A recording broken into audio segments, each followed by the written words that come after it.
Okay, here we go.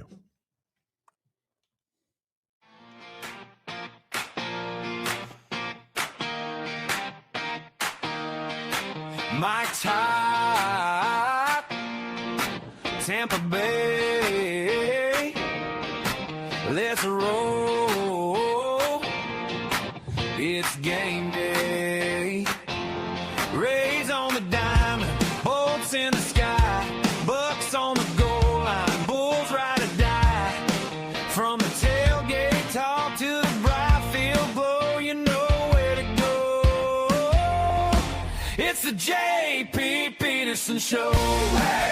Yeah, it is. It's a Monday. There's something about that song that just gets me jacked up for the show. I don't know what it is. I don't know what it is, but it just does. It's a catchy tune, dog. It is. I agree. I sing it all day. Especially the part where Tim's doing something. I can't understand what I'm doing in the song, but I'm doing something. Yeah, you're in there. All right. Hey, welcome in, you Petermans. Love having you. Guys already commenting. We really appreciate you guys being part of the show, which you could do on YouTube. You could do it on X. You could do it on Facebook. We love you being a part, and we'll get to all your comments in just a little bit. We'll set up the show here. Good morning to you, IndyCar Tim, and our Dallas affiliate. Good morning. So we had an unusual error message come up this morning for you guys. Yeah. It wasn't actually our fault for being late today. No, for once. Which is somewhat ominous, TBH. We'll hope that our partners at StreamYard get it all figured out. But here we are. So we're good for today. We're good for today. And that's the important thing. All right, we got an interesting show for you today. We're going to get into the Rays stadium situation. We haven't done a whole lot of updates on that lately.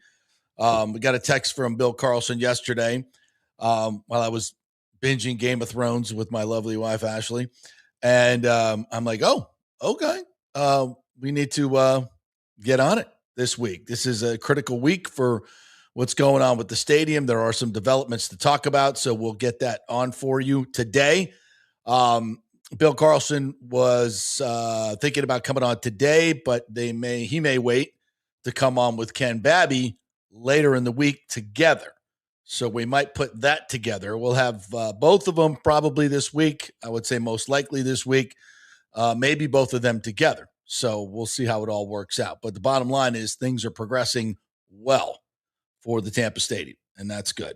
So we'll get into the details of that in just a little bit, and we'll talk about the Rays on the field. Timmy, this is becoming a ridiculous story. It's becoming ridiculous what the Rays are doing, and I mean that in the most complimentary way. It's starting to look sustainable. It's starting to look magical. Mm-hmm. There's nothing about this that looks sustainable to me, and I don't mean that in a mean way, but it looks magical, and I'll take magical over sustainable any day.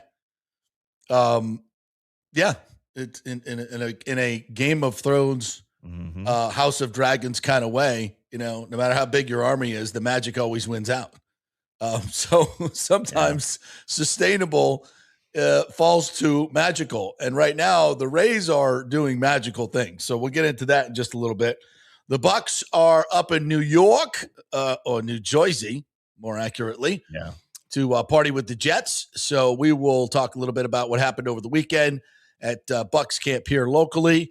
And we'll talk a little Buccaneers and whatever thoughts you guys might have on that. We're talking a little Nacho, a little Ted Hurst today.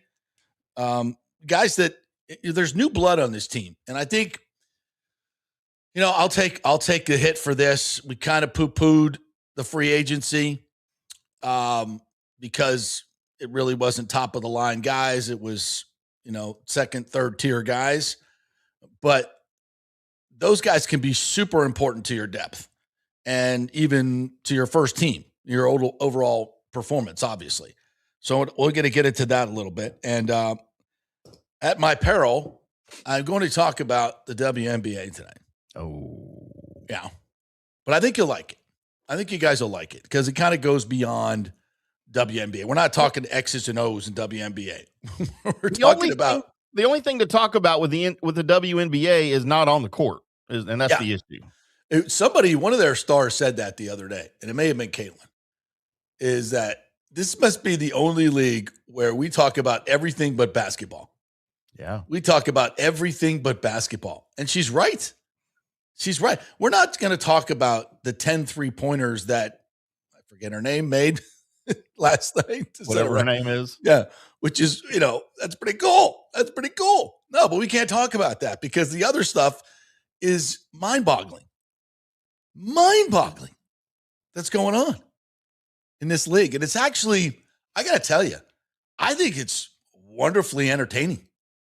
I really do. That's why we're going to talk about it today. I think it's, and it has nothing to do with the sport. It's all about the league. It's just about the league and their ridiculousness. God, it's so bad. Yeah. Yeah.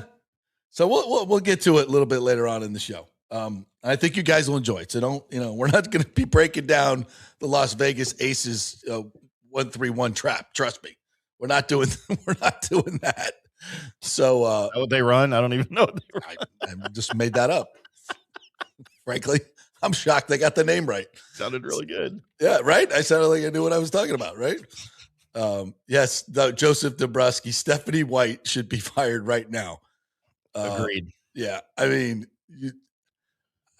I can't wait for you guys to hear this. It's unbelievable. It's really unbelievable. All right, so let's go in on stadium first. We'll get it out of the way for those stadium haters. So Bill Carlson, who was the swing vote on the city council to get this Rays deal done, we could just boil it right down to that. He's also running for mayor. I've been chatting with him for a few weeks now, and he's been obviously very involved with Ken Babby as well, the CEO of the Rays, who's the point man for the negotiations. We'll, in case you haven't been around for a while, we'll give you all the players here. And really the key to this whole deal right now is the city's involvement, as Ken Hagan said a couple of weeks ago, or maybe last week, that we're not going to vote until the city votes. So the county is in at 5-2 approval. That looks really, really solid.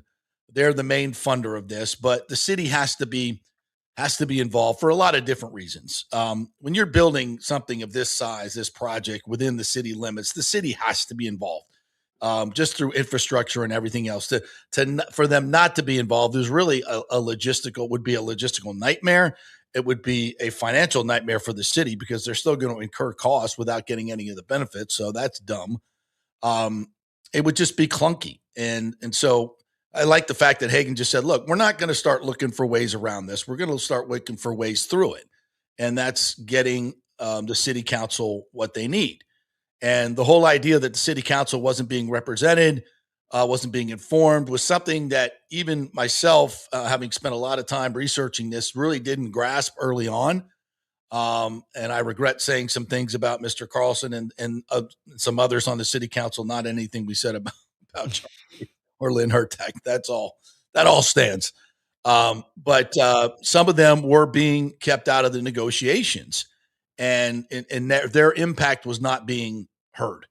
And that has been rectified, which is good. And Carlson now has a direct line to the Rays and has come up with some very creative ideas to get this deal done. So without getting into all the CRA and blah, blah, blah, let me just boil it down to you this way. So in the original, and I think you may have remembered this, Tim, when I originally heard about the funding sources, I said, I don't know why they're not using TIF and CDD, because that's that was the key to the Braves deal, which, by the way, Evan Drellich just wrote an article on the Atlantic about the Braves and the Battery, and basically saying this will save baseball. The Battery and every team will be doing this, and it will save baseball. And it'll be better for baseball in the long run and the fans. So that's why the Rays are doing this, and that's why it's absolutely essential to what they're doing. And it's also a win-win-win. But that's what Carlson said the other day. It's just a win-win-win for everybody, and that's what we need to get to. And when this whole thing first started, and I saw the deal, and I'm like, wow, this is great for the city and the county and the fans and the Rays and everything. It's just like the Battery. But it wasn't. The structure was not. The funding structure was not. And now I think they're shifting more towards that funding structure, and they may even shift some of that to what the county's doing. The county may look at this and say, okay, you know what, we'll do the same thing. And it just works better. And it gets more money coming in and getting it to the right places, to the city and the county. And I think this version works better for the city and the county. Maybe not as much long-term money going to the Rays, but maybe more depending on how successful it is, and because of the property taxes and the other taxes that'll come with it, and over the 35 years period of time. That's the other thing that I think has gotten lost in a lot of this, Timmy, is we these numbers are big, 2.3 billion, 1.3 billion from the, these huge numbers, and people are like, wow, where do you get that kind of, well, over 35 years, it's not a whole lot of money, relatively speaking, especially for projects of this size. And when you can amortize it more, the pain is less, right? Especially, in the beginning. So that's basically what they're trying to do now, and move more towards that, which I think it will benefit everybody. Maybe not, and this is definitely a concession on the Rays' part. They which they should be doing. They're getting this market, which is huge, should be hugely successful for them, and they're going to make a ton of money on the real estate. So be it. We're going to get a brand new stadium. We're going to get an infusion of cash into the payroll and the team. If you're a Rays fan, and we're a sports show here, why wouldn't you be all in on this? The market, it's moving to the middle of the market where many more people will have access to it on a weekly basis, not just Friday, Saturday, Sunday. That changes the entire attendance dynamic. The actual building itself will be used for so much more than baseball.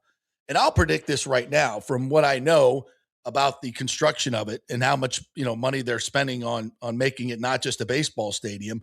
This will become a premier concert venue where you're not just going for the band, you're going for the event and an aspirational, iconic building, if you will, where you're going to go into a concert there or an event there and go, whoa, that's fucking unbelievable. Not quite maybe to the Sphere level, but a part of that where people will travel to go see shows here. I think that's an absolute thing. And it's not something I think they really want to talk about a lot, because I think it takes the eye off the ball, pun intended. So, but I think it's a huge part of it. I think it's a huge part of it, what the success is going to be, to make this more of a tourist attraction than a baseball stadium. Okay. That's that. Now we're really talking about community benefit and all the other things. That's why I was so excited when they released those renderings the other day that showed the graduations, the concert, UFC, box, everything else that you can put under an air-conditioned translucent roof, which is going to be, frankly, in a market like this in the South, completely unique. Nobody else has it. And so that's what draws people in, and you can do a lot of different things. So, this to me is these developments, just in the last week or two with Carlson kind of leading the way in the creativity of this, are a huge, huge plus. And frankly, I think from his political profile situation, he's getting a major boost. So, but that's secondary to me. What I care about is just getting the deal done.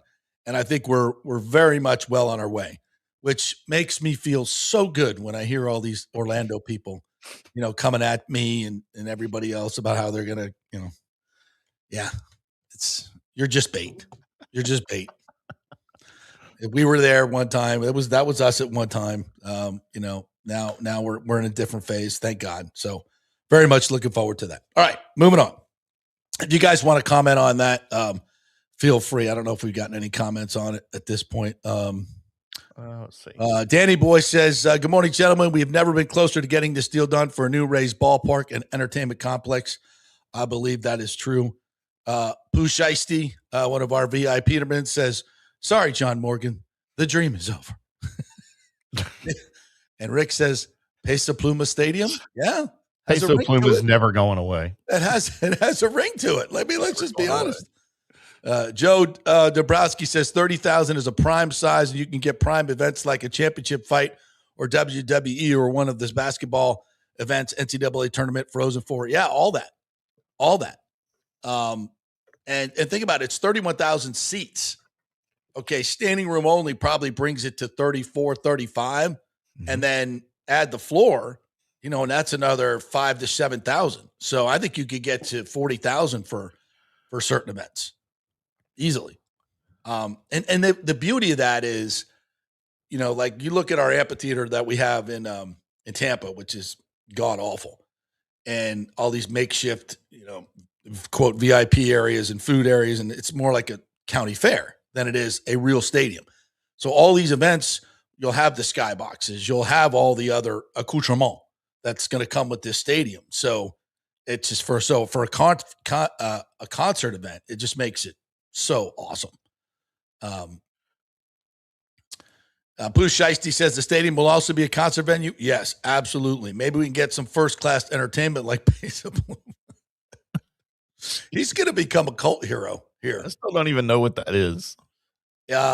He's a remember we did the bio on him? Yeah. But I mean, I haven't heard any of his music, and I've never heard him mentioned since that show when we were talking about him being there. Yeah, you ever seen him anywhere? I've never seen him anywhere. He has some connection to the cartels. Oh, I think that was in the bio. Be nice to him then. Yeah. I love That's why we celebrate. He's great. Absolutely, we love him. We love him. We celebrate him. Yeah. Celebrate his entire catalog. The good part of the cartels, huh? Oh, what? Jimmy J. Voices, are we still targeting an August 20 vote? I don't know. I know you've been asking me that. When we find out, we'll find out. I think it's going to be somewhere around there. So, and when it is, I do think the Petermans should assimilate and head on over like we did the first time. That was so wildly successful, by the way. Danny Boy says, I flew in late Saturday night from New Jersey, and I was looking from the air. I could just envision seeing that iconic complex from the air as you land in Tampa International Airport. Yeah, tell me that's not the biggest and best billboard in the history of billboards. Like it's absolutely. When you fly into any place, you're looking out the window at all the landmarks, and then you're like, oh, what is that? What is that? I have to go there. What is that whole thing? Let me get on that. Ashley says perhaps they can get a Backstreet Boys residency. Yeah, that's what I'm talking about. Now we're talking. That's what I'm talking about.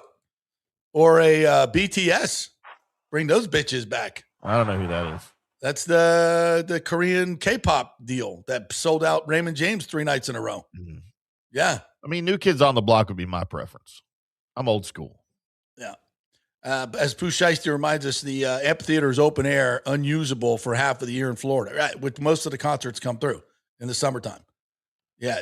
Nothing. If you've ever been out to our open air amphitheater on a sultry July night, to watch Kenny Chesney or whomever, it's great and fantastic. And you down in the pit dancing your ass off, and you probably lose about 25 pounds because it's hot. Do they not run shows over at Benchmark? What's that? Do they not have concerts at Benchmark? Yeah, they do. Yeah, absolutely. Oh, okay. Yeah, and it's a great concert venue as well. Okay, but it's it's smaller. It'll be way smaller, and you're not under the stars. Yeah, and they have it's a great concert venue because it has all that accoutrement, right. But it can't hold all the concerts, with all the different scheduling. So, Busheisty says, yes, stadium deals have zero economic impact. Yeah.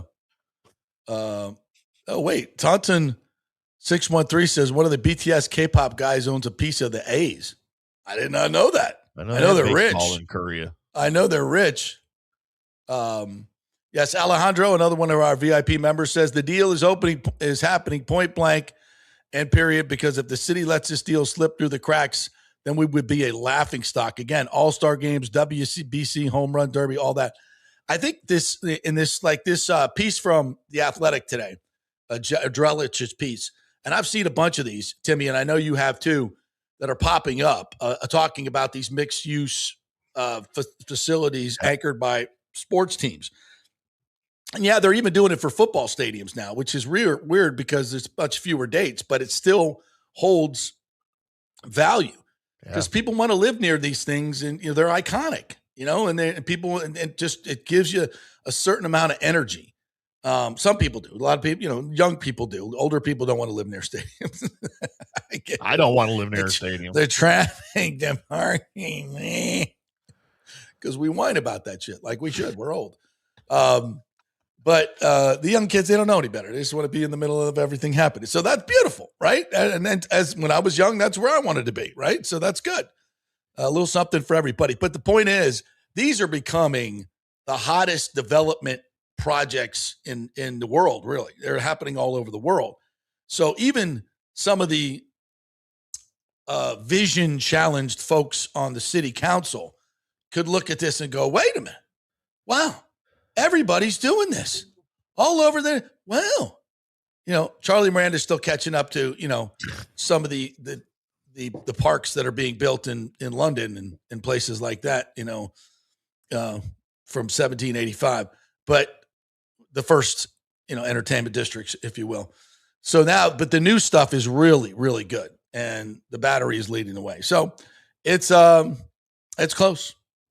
It's close. It's really close. And I think we should probably have it done by the end of August. And man, are we going to have a party for that? Pooh Shiesty says, if we get the stadium on Dale Mowbray, then we can get light rail connecting the airport, West Shore Stadium Complex, downtown, the Bright Line in Ybor. Let's freaking go. Yeah, this unlocks it all. That's why I've been so, I think it was, almost 6 months ago when we had the mayor, the former mayor, and maybe the future mayor, Bob Buckhorn, in here. And I asked him about that, and he said, oh, yeah, absolutely. And then our West Shore Alliance director, sorry, I'm forgetting your name, Michael something, said the same thing. Everybody we've had in here talks about the same thing. And that's so big for Tampa Bay. It will be so big for Tampa Bay, and we got to have it. Douglas Dalton said, did you see Johnny Damon on Fox Saturday night talking about having MLB in Orlando? I did not. Love Johnny. Great dude. I'm sure he's getting paid for that. It's not happening. Yeah. He and Barry Larkin. Keep in mind, all those studio shows are given scripts and agendas. Yeah. That's not off the cuff. That's not like a rate like this show or podcast. That's all scripted, and they're told what to talk about. And listen, I love you, Orlando Dreamers.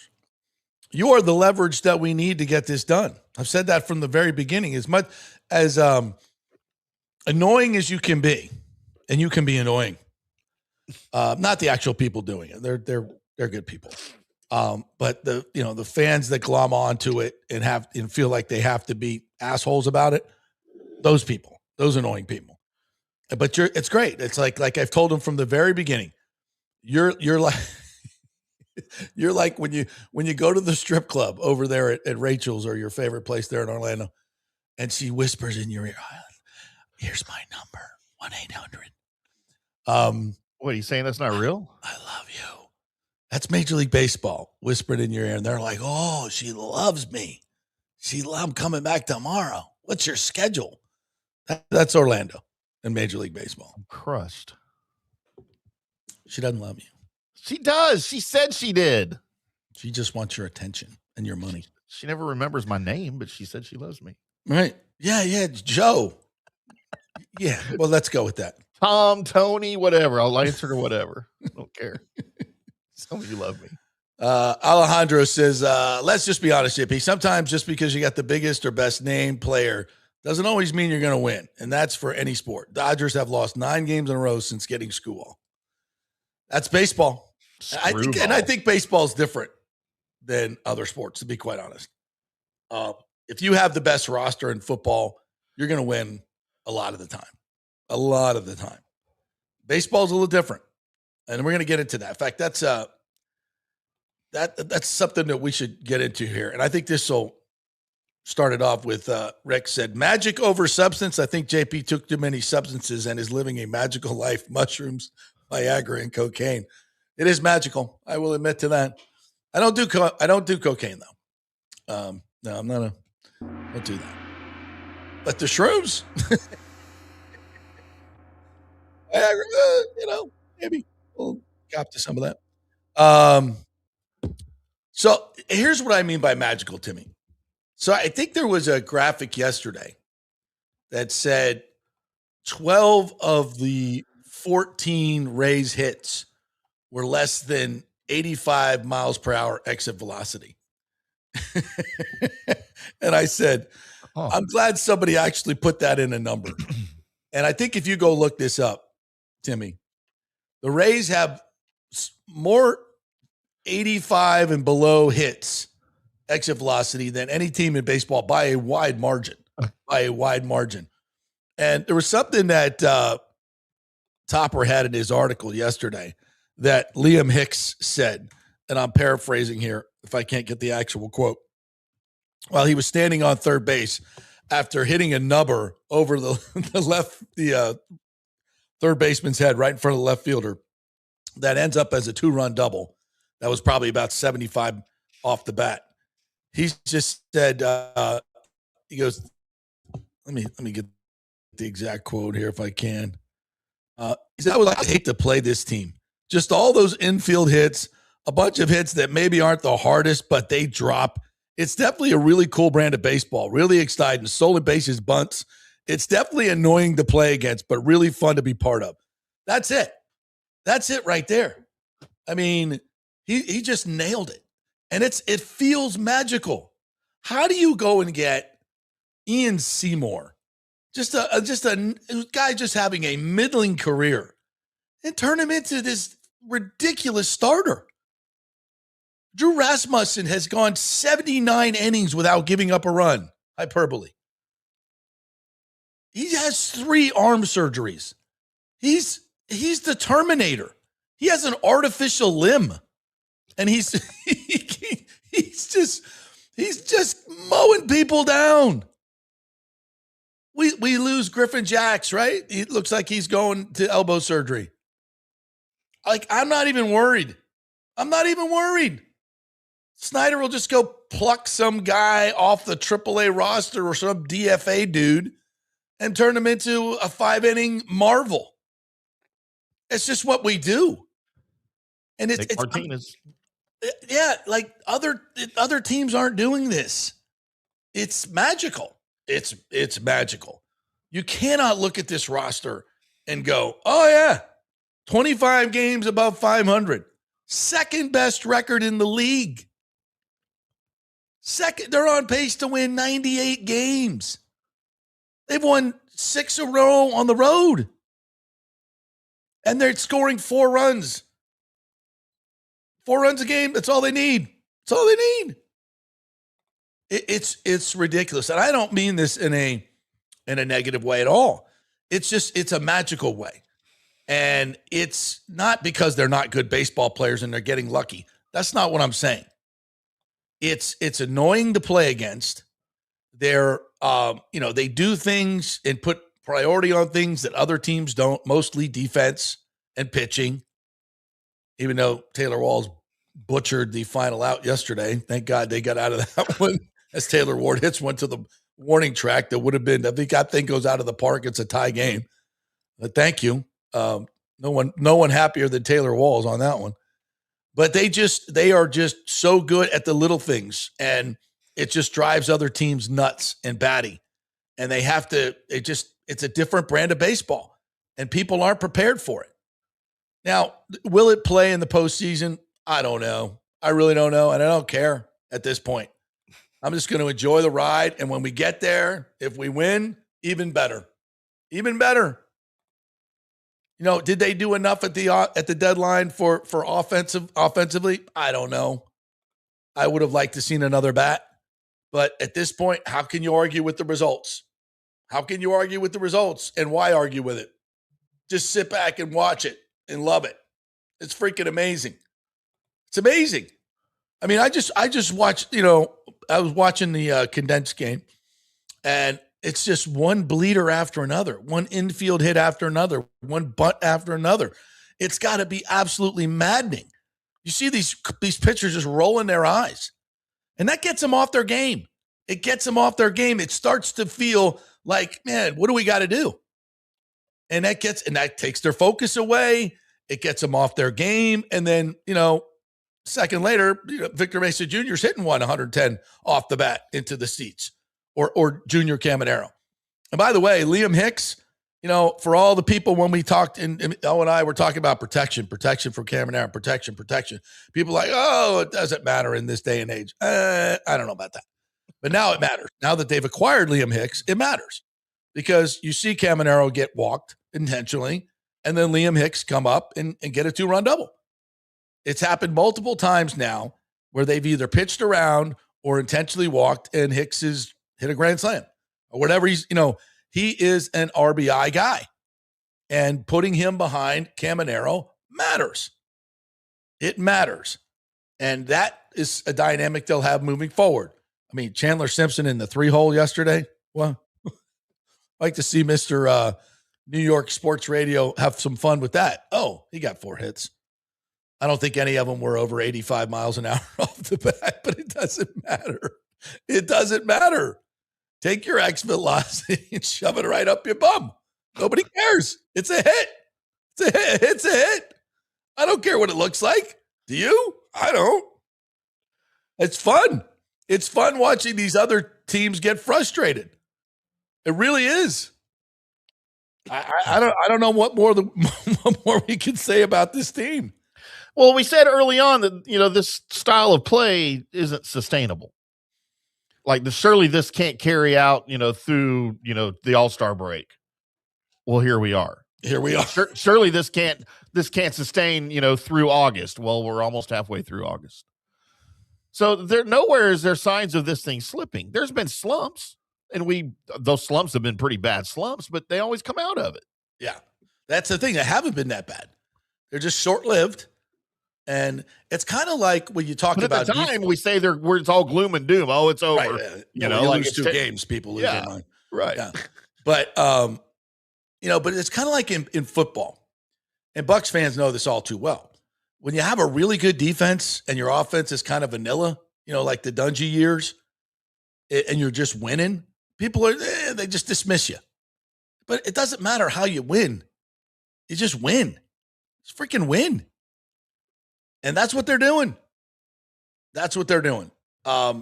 It's impressive. It's really impressive. And I just love watching. I'm going to stop because I tend to fall into this. I just, man, I just can't keep this up. Not with this rot. There's just no, right. Here we are. At some point, you just say, what the fuck? Great. Let's go get them. Let's go get them, boys. And of course, I'm not worried about Jax. I mean, personally, if he's, that's a problem. But they'll find somebody else. I mean, he went down late on Saturday and they push up, 4 or 5 relievers and they get the job done. Then yesterday, they don't have their A bullpen and doesn't matter. Matz comes in and closes it out. I think he got his first save. So it just doesn't matter. They just get it done. And I love it. All right, let's get back to some more. Oh, wait, let's hit a break. We'll hit a break. We'll come back on the other side and get into your comments. We got to get to the Sophie Cunningham situation, the WNBA.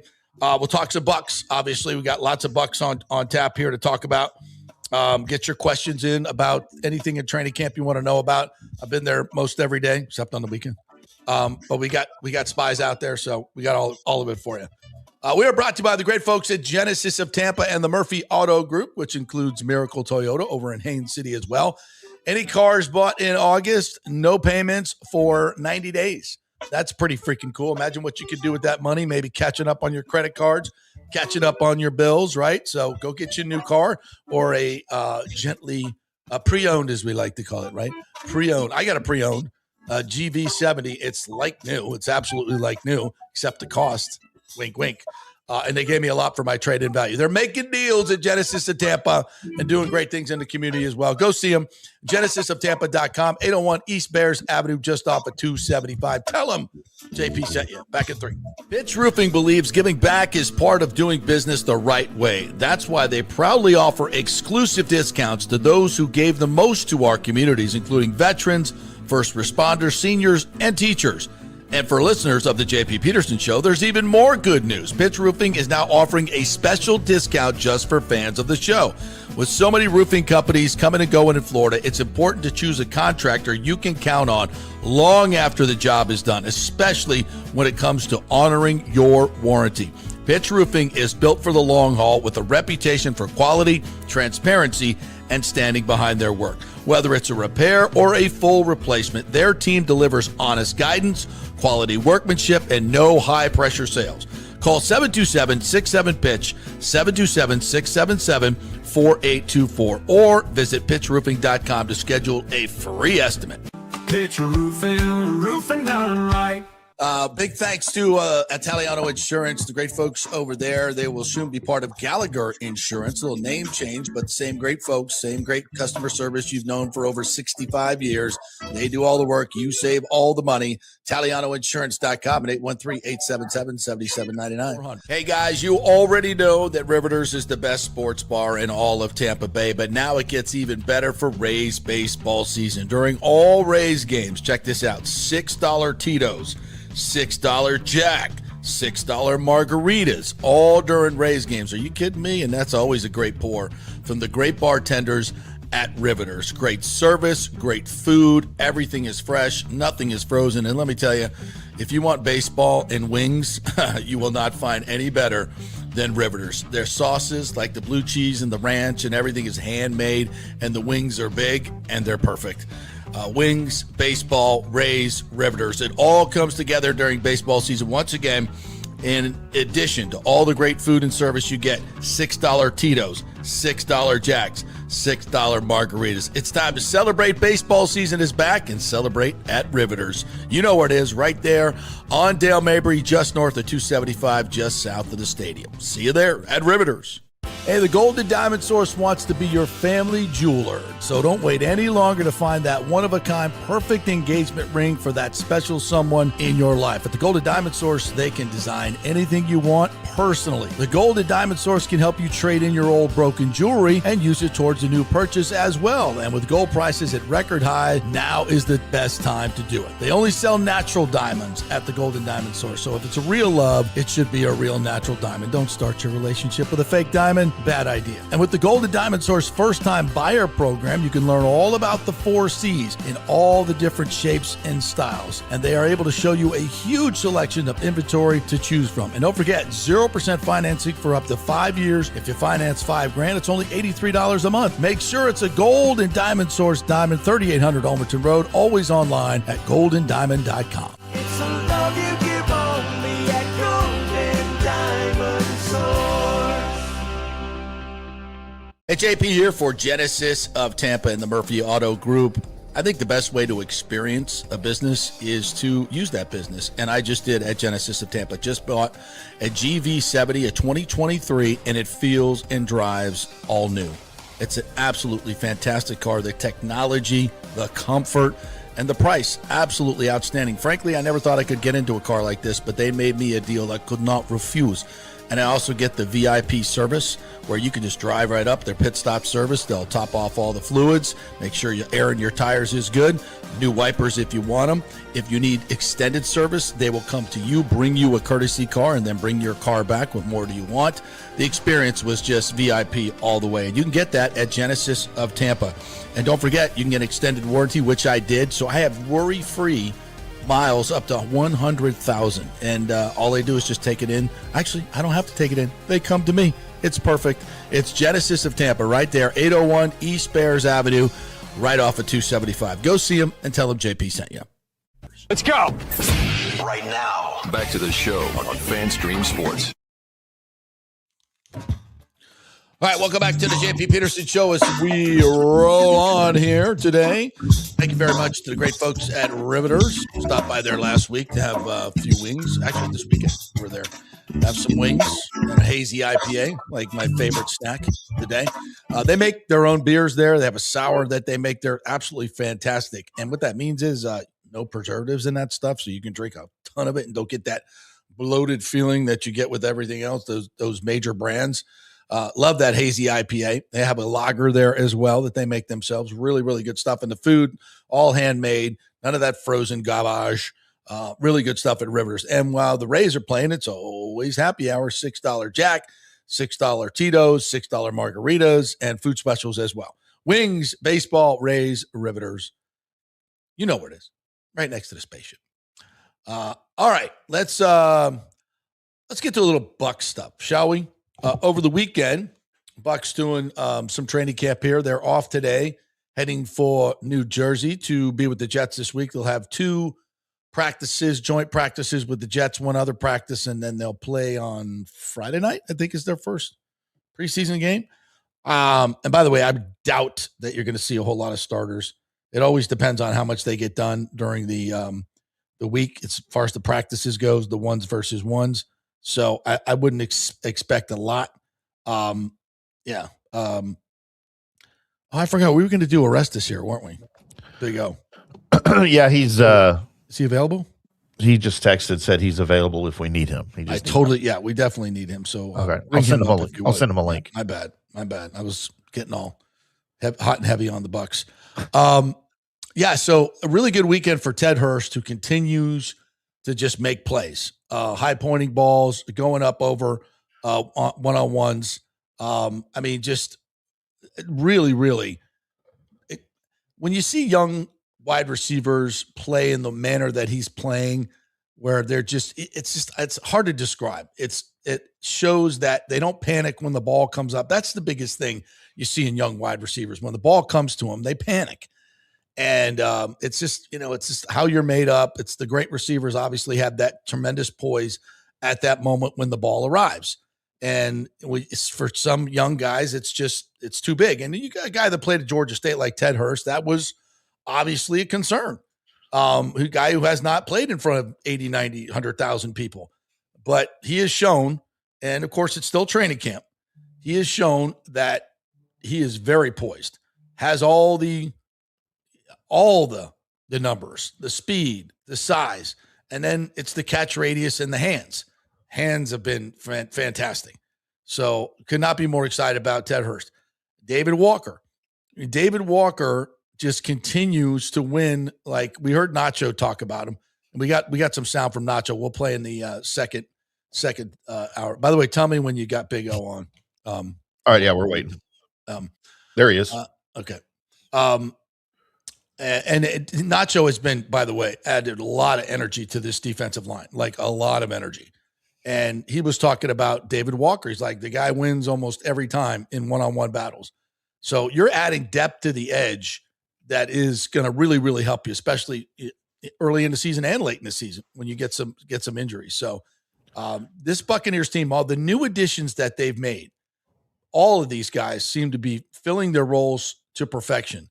And when you get, 8 to 10, 15 new guys that come in and add to your team, well, you win more games. And again, it's just training camp, but it really looks like these guys are fitting in well. All right, let's welcome in the big man, Orestes Destrade, joining us here to talk a little baseball. What's up, Big O? All right, we got to unmute him. Yeah, There he is. What's up, fella? I'm good, man. Just running around and doing some things here. But listen, what a great week last week, and exciting time in Tampa Bay when you've got the Bucs, doing their great things. A lot of new players on that Bucs team you just were mentioning. So that's exciting. We've got to get used to them and get them right. But listen, a lot of the usual suspects with the added sprinkle of a couple of new guys that are doing really well, in Liam Hicks and obviously Tyler Wells. What a great duo that those two have been after the trade deadline, and they helped dramatically in what was two sweeps in the road. Man, these road warriors have been fantastic. They do it using everybody. That win yesterday was the bullpen, Seymour the day before. Can't say enough about Baker going 23 for 23 and passing the great little go ahead and do the little hat to the side in honor of Fernando Rodney, one of my homies. So they're hitting all cylinders, including our own little version of Luis Arraez in Chandler Simpson. We don't need no stinking Luis Arraez. No, we got our own Luis Arraez. That in third. Chandler. Hey, listen. Got over the 300 hump. It's got 120 some odd hits. Interesting. One of the things to point out, JP, has not been getting caught stealing in the last couple of weeks. He's been on point, so he's worked on that because he has 31 stolen bases, but he had gotten caught 20 times. So after the little June swoon that the team and he had, it's been all, I mean, the guy's hitting 389 in the last 30 games. At any level, at any month of the season that you hit 389 in a major league month, you're doing something incredibly when you're playing every day. That is dramatic. That's why you look at the 390 back in the day from a George Brett for a whole season, and you just tip your hat to that. So Chandler Simpson's doing a great job. Obviously, Yandy with 4 hits, but it's been pitching and defense. Great defense yesterday. Obviously, there was a little bit of an error there at the, scared us a little bit by our boy Walls, but that was a little surprising. But everything else, all cylinders, and staving off, the Boston Red Sox, who have been red hot, finally lost 2 in a row. Thank goodness. And those cheaters are finally back. Hey, let me ask you about this. Did you hear about that though? No. Did you hear that? There's There's a tiny bit of a potential cheating scandal with the Boston Red Sox. What? Yep. What? Supposedly they've got some MIT guys that are able to manipulate the pitch thing, and they can figure out what pitches are coming. Then they're relaying it to, supposedly, this is a massive supposition. See what happens? Technology is not always the best. They're relaying it to the base coaches, is what I'm seeing. They're relaying it to the base coaches, and then they can tip off. Also, listen, tipping is tricky because I'm all about the art of the hitting and the game. Is that you can steal signs, right? And okay, when he touches his ear is the key, and you figure that out, kudos to you. Right. If you know that the guy's flaring his glove on a changeup, on a breaking pitch, and keeping it tight on a fastball, kudos to you. But when you're using technology and getting, too funky like that, a la the Houston Astros back in the day, then you're, so we don't know. This is just lately, just right now, got out there in the zeitgeist. Interesting to note that it was the New England Patriots. Hello, McFly. In the same cheating ass market that have widely been rumored to have tapped into the headsets. Alleged of other teams in Foxborough. Just, right. for those MIT people, they get bored, making Mars rovers, I guess. So they have to start, helping out the Red Sox. They got them right down the road. I mean, I guess those teams are figuring, why aren't we using these guys? Well, I once asked an NFL comms guy that worked for the Bucs. I asked him, I said, if you really wanted to tap into the other team's headsets, especially at your house, he goes, could you do it? He's like, easily. Wow. He goes, easily. He goes, if you really want to do it. Yeah. He said, if you want to do it, it's not hard to do. You just have to have the motivation to do it. And clearly Belichick showed that he doesn't care. He has no ethical or moral. He'll do it. So I'd say the same. PitchCom is not some sophisticated communication device that cannot be hacked. Like if you want to do it, you can do it. You just have to have the immoral fortitude to make that decision. The immoral fortitude. That is a great that word grouping. Come on, isn't that? I'm here to tell you that my opponent in the governor's race has an immoral fortitude. my mushrooms are kicking in. It does wonders for my vocabulary. That is phenomenal. I think I'm going to steal that one and use that. When I'm arguing with my wife. You've got an immoral fortitude about you. Well, I'll say this: if there's anybody that market has special gifts, there's no. Well, listen, you kind of start again when somebody gets this hot. This is world hot, historic hot, crazy hot. Crazy hot. Yeah, maybe people are trying to make up things. That's why you say alleged, because you don't know that's the truth. Houston was way more caught with their pants down, obviously, right? It was almost blatant, and they really abused it. We don't know. But the reality is that they were so hot, hitters that weren't hitting a lick. Because if you think about Boston's rise with all those wins, 27 out of 30, 31 out of 36, I believe it was. They won a lot. They were getting pitching all along, all season long. They just they're other than Contreras, nobody was really hitting. And all of a sudden, all these little kind of punch and Judy guys started crushing, and you're going, how did that come about? You know what I mean? Well, let me ask you. You guys know this though. You guys know if you watch a game, you know if you see 4 or 5 guys in a game when you go, how the hell do you know that was coming? No, you know how you know. You know how you know is the takes. Yes. When they're taking, and that they know that maybe a breaking pitch is coming. And remember, more breaking pitches more than fastballs tend to be balls, right? So if you know that a breaking pitch is coming and you're prepared for that at the level of a major league hitter, that they are and that I was, if you have that available to you, then you can differentiate quicker out of the release out of the hand. Mm-hmm. You can differentiate quicker. You're not tricked. I know it's a breaking pitch. Now I just got to decipher if it's in the zone or not. Right. So half the battle is won. Right. So that's the one that you can realize, holy cow, how do you take that pitch? So if you went back and looked at their streak, you would be able to tell if these guys knew what was coming. I think if I was given a slew of at bats back to back to back to back, and you see how they're taking pitches, and so then people how start digging into it and looking at it, and possibly we'll find out. I think they possibly will. Yeah. All right, but what I was going to ask you is, and this is something that Hicks said yesterday after we just were bleeding them to death with these 85 and less exit velocity hits. I mean, we lead the league in infield hits and hits, with lower velocity. Yes, we do. And Hicks was like, we are so annoying to play against. Like, I would hate to play against this team all the time. It's great when you're doing it to everybody, the bunting and everything that we're doing, but we're just annoying to play against. Does that wear on other teams? And when it starts happening, pitchers are like, Jesus, what, that's 5 in a row that they did to me. And you lose your focus. You it annoys you and it gets you off your game. Is that fair to say?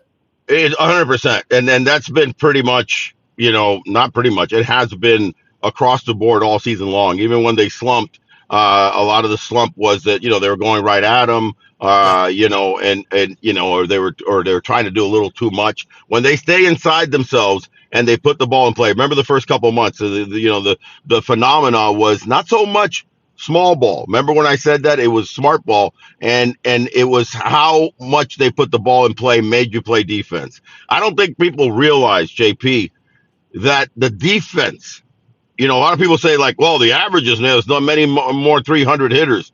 Also, that has dropped dramatically is the fundamental defense in Major League Baseball, which I put on the fact that, all these travel teams and all these things, they've gotten away from the fundamentals and gotten into all these certain metrics, when the really key of baseball is the repetition practice of how you pitch, how you throw, how you catch. That's the true repetition. That's how you get better. So I think, you're not seeing as great of arms in the outfield, as great of arms even in the infield. So if you're putting them on their heels and making them make those plays in the hole regularly, getting the outfielders moving side to side all the time, all of a sudden putting the ball in play makes a big difference. So listen, Chandler Simpson's one of the best ones at doing that. 3 of his hits yesterday were in the infield, and pitchers. I tell you what, when Chandler comes up, I bet you pitchers are like, damn it, he's probably going to hit it back up the middle on me. Yeah, because he hits a lot of balls up the middle and a glance off a glove, and he's looking for that glance. He's looking for that little chance to use his speed. God bless him, by all means.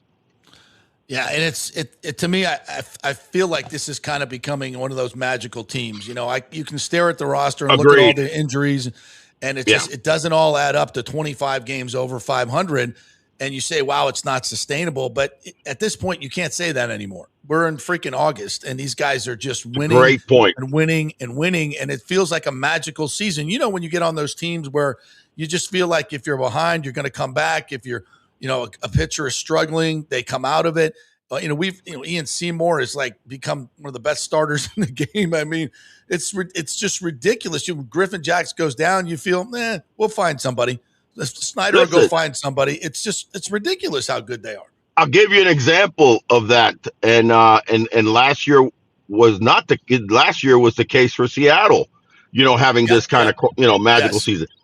Here they are, which I thought was so cool to introduce their top 50 players, right? Yeah. You got who's who of not only Seattle Mariners, but of Major League Baseball. That was right? cool. Yeah. The four monsters come out of center field, the Hall of Famers, and exciting. Lou Piniella, our guy, is there. All of these guys are there.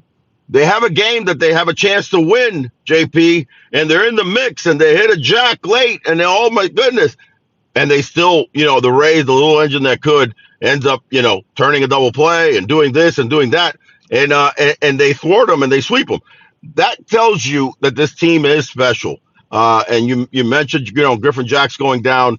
It's the next man up mentality. And again, it kind of goes to it. It's early, but the moves for the deadline, so far so good. Now, Freddie can't be dead, man. Freddie cannot be dead in this starting rotation, right? Freddie has to be alive and kicking, and he's throwing tonight. But so far, so good as far as adding two other pieces that were needed. We needed another arm in the bullpen to shore up some innings. There's Tyler Wells. We needed a guy that can drive in runs. It's a run producer. Liam Hicks already has got 6 RBIs in his short stint in a handful of games. It just stretches out your bullpen, stretches out your offense, deepens it, protects hitters. I think it's phenomenal. Now, Freddie Peralta is with Griffin Jacks down. We don't know how long that's going to be. With Shane McClanahan down, you can't be relying on pinch hitting starting situations with Lagumina and some of these other guys. So Freddie needs to show up tonight. Yeah. He's pitching in another bandbox, unfortunately for him tonight in Sacramento. Yeah. So, and he's not more the best of a fly ball guy. So I want to see him get back to get to Tropicana Field, and Snyder be able to work his magic with that. So that'll be better. I'm not expecting a lot from Freddie tonight, but he has been here for a couple weeks now, so maybe he'll make some adjustments. Yeah, barely. Really. Yeah. Not even a couple of weeks. I mean, he's had, I'm sure a shitload of conversations, with his catchers and with pitching coaches, et cetera. And even with his manager, who was a former catcher. That's the great thing about having a former catcher as a manager in the major leagues, because he can really add, his 2 cents worth too and be listened to. So, it's going to be a challenge because it's only his second start. And it is in Sacramento, a bandbox. It's an aggressive, swinging athletics. They just knocked out Boston 2 games in a row. Yeah. Thank you very much. It's going to be a challenge. And I agree with you. I think the best that you're going to get from Peralta is going to be once he gets settled in, gets to the trop, gets comfortable, and gets into his 4th and 5th starts as you lead into September and having him strong. Speaking of strong, damn. Drew Rasmussen, man. I mean, he's just unbelievable. He's on a roll, bro. And I was reading a stat about him, how his fastball, they're clocking the spin rate higher. Here we are in basically mid-August, and his spin rate has climbed as opposed to declined, which you would think that would happen to a major league pitcher after, umpteen starts. So he's only throwing better. He's getting. Remember, the last couple times I've talked about him, I've said how.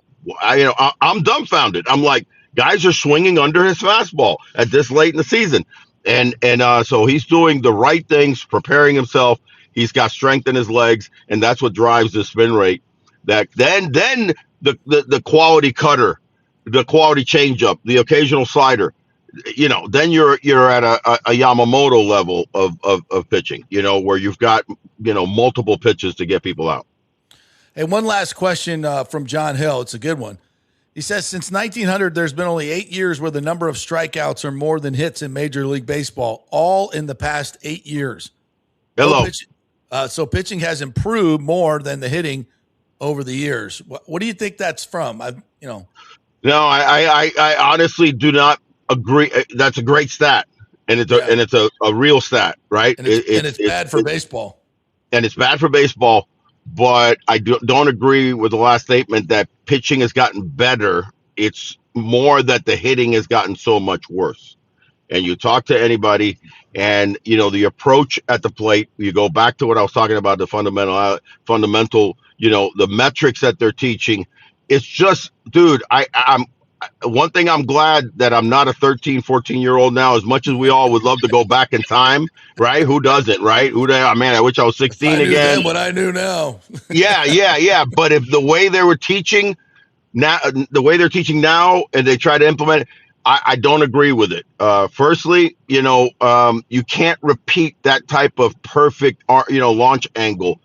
So it's safer to flatten your bat out and try to put the ball harder in play, and then spin the ball on contact and then finish high. Remember, George Brett, I mentioned before, Freddie McGriff, Chipper Jones, Frank Thomas, Slice, Albert Pujols was one of the greatest ones. A-Rod. These guys did not come with the launch angle this way. The launch angle was down, almost like chopping a tree. Then you finish up high, and you're not getting that. And then so the averages in that 8-year period he's talking about, all that person needs to look at the averages. Don't forget about the strikeouts. Look at the averages, how they plummeted from a major league average of the 260s for a major league team down into the 240s. Yeah. And obviously probably maybe more homers because more balls are lofted more, but a lot more strikeouts, a lot worse at, so I don't agree that hitting 230 is the norm now for a major league hitter. I can't accept that. And the Rays are changing that. They've gone and showed you that you can use contact to win. Contact speed and small ball can still win. And I think other teams are going to look just like what we've seen over the past 10, 15 years. The Rays kind of lead the way and then everybody else follows. And I agree. I think we're coming back to, hitters that just make contact, put the ball in play, sprinkle in some power. Overall, you got a better baseball team and a more consistent baseball team. So let's watch them work. Watch them work and support them because as you said before, it needs to be. We're at the at the doorstep of what could be considered a special season. We're not completely there yet, but the points that you make are we're at a doorstep, brother. We're at a doorstep that you could get into the greatest season, get into deep into 90 wins, secure. I was watching. I don't know what game it was last night that I was watching. It wasn't the Rays game. After I watched that, and might have been Atlanta or somebody, and they were talking about. Yeah, I think it was Atlanta because they were talking how hot, Atlanta's kind of come back now and they've gotten super hot. And if the season ended right now, the Dodgers don't get the bye. No. They do not get the bye because the Milwaukee gets it, leading the league and leading both leagues in wins, and Atlanta has them by a game or so. So that is so big in baseball playoffs. They didn't have it last year either, and they won the World Series. And they didn't have it last year, eating caca, and they didn't they didn't finish strong, and they had to battle. And they took care of Milwaukee. Their pitchers showed up. There's no doubt that they got monsters, but you don't want to chance that, So the Rays want to protect winning the division and make sure that you also have the most wins. So not only do you get the bye, but by the way, you get home field advantage throughout the playoffs. Big deal for the Rays, the best team massive. at home in baseball. For any team in the playoffs, because the playoffs are heightened awareness type games. So the fans come out, but for the team that has the best record in baseball, it's only going to be exemplified. So I think this is a special season. Let's keep supporting them, supporting the other special season reason, which is let's get that stadium deal done so you can have a double whammy. Yeah. Love it. All right, Big O. No show today. We got Big O shows Tuesday and Friday this week. So we will look for you to. We'll talk about Freddie is alive, baby. Yes. Freddie is alive. Give me 5 2/3. Less than 3 runs, and let's score some runs for Freddie Peralta. He gets a victory today that lifts his spirits as he comes into pitching at the drop for the first time. Love it. Love it. All right, Sorry, Big O, buddy. thanks for checking in, man. Appreciate you. Jamón con queso. I love you, man. Let me tell you something. You know, you are my favorite non-Cuban. Okay, let me tell you. You're my favorite non-Cuban. Okay, I'm from Louisiana. That's kind of close to Cuba. Oh, wait a second. You're from Louisiana? Oh man, go outside, come back in, start all over. You are Cuban. There it is. We eat the same stuff, man. We eat that roadkill. We love that. We love that stuff. That big brown Cuban. All right, guys. Possum fritters.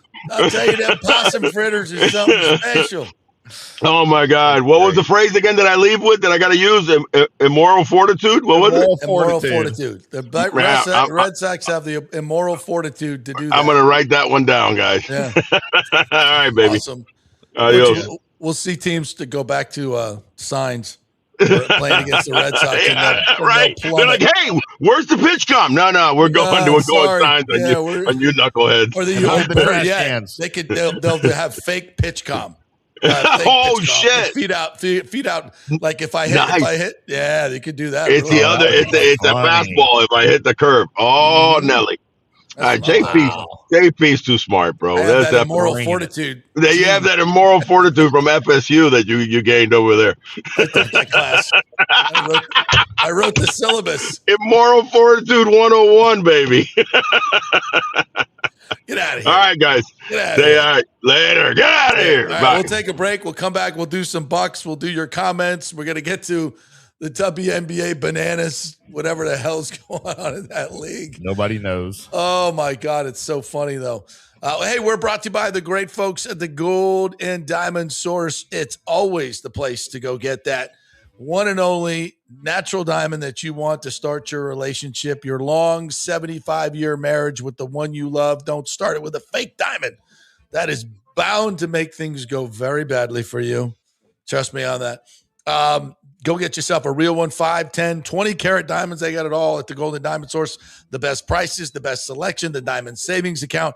Everything is there for you. They have a great men's section, by the way. If you want to just go over there and browse, you can browse over there, do a little browsing, see some of the great watches and everything they got over there. Go check it out. You never know. It might you might come off your wall a little bit and go, you know what? I like that.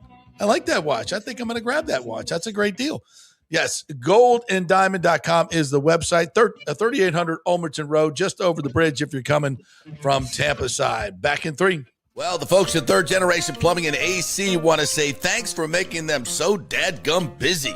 Of course, advertising on your favorite Tampa Bay sports talk show helps, but it's their incredible customer service, honesty, and integrity that have earned them tons of 5-star reviews. And now you could be part of the team at Third Generation. Yes, they are so slammed, they need to hire more certified AC technicians and plumbers. It's a great family business to work for. My buddy John Rodriguez runs an old school family business since 1995. They pay well, give you all the holidays off, and they offer great benefits. No cold corporate atmosphere here. You're part of the family.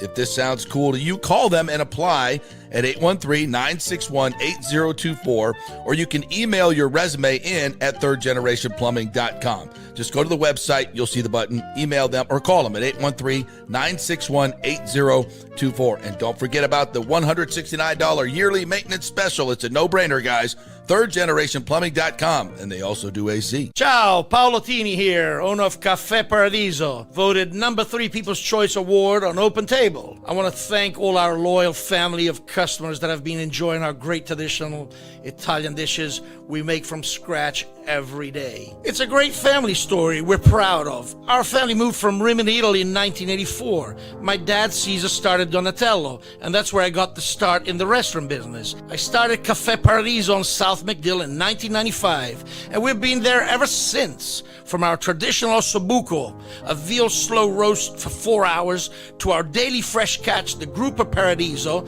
with a piccata sauce and lobster claw meat, homemade pasta like lasagna, farfalle salchicha, which is a bow tie pasta homemade with fresh sausage. Hold on a minute, JP's favorite. I love it. So come and have a glass of wine with me on South McDill. Get a reservation on Open Table and see all our 5-star reviews. Ciao, see you soon at Paradiso.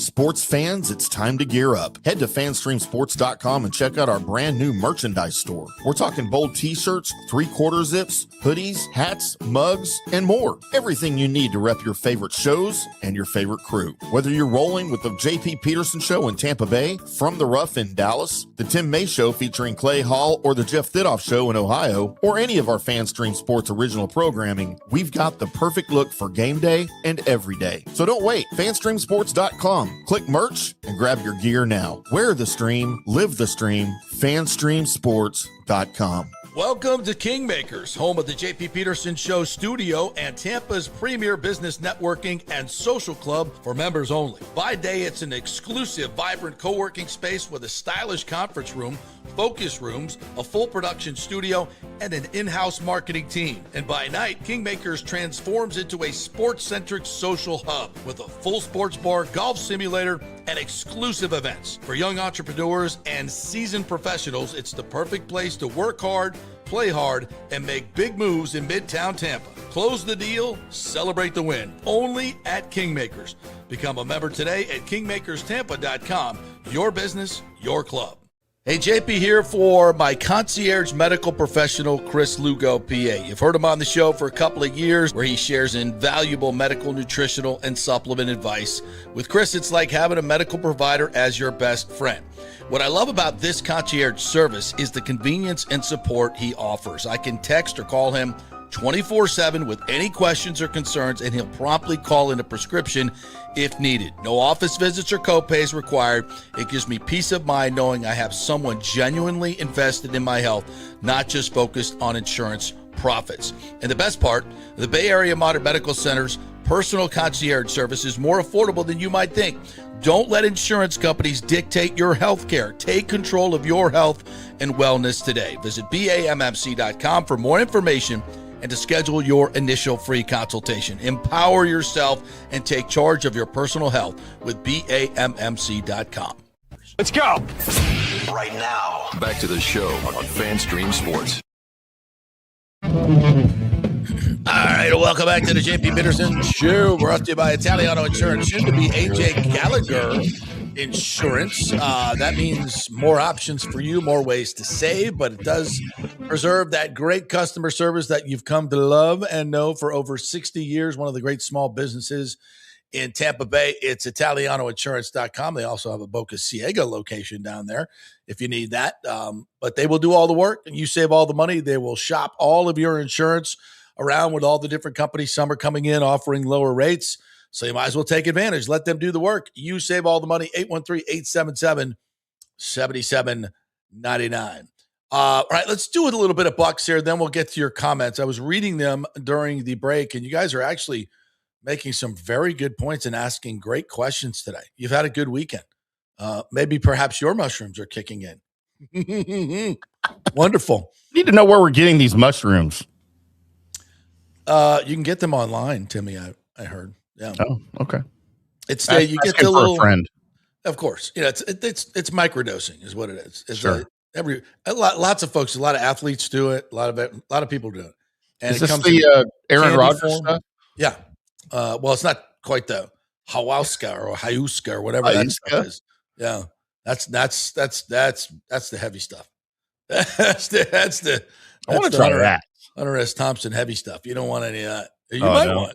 You want in a controlled environment, a dark room, maybe, perhaps. No bueno. Not my thing. No, it's become quite mainstream. We were at the Super Bowl 3-4 years ago, and Jake Plummer, the great quarterback, his company has been and had great success, especially with CTE.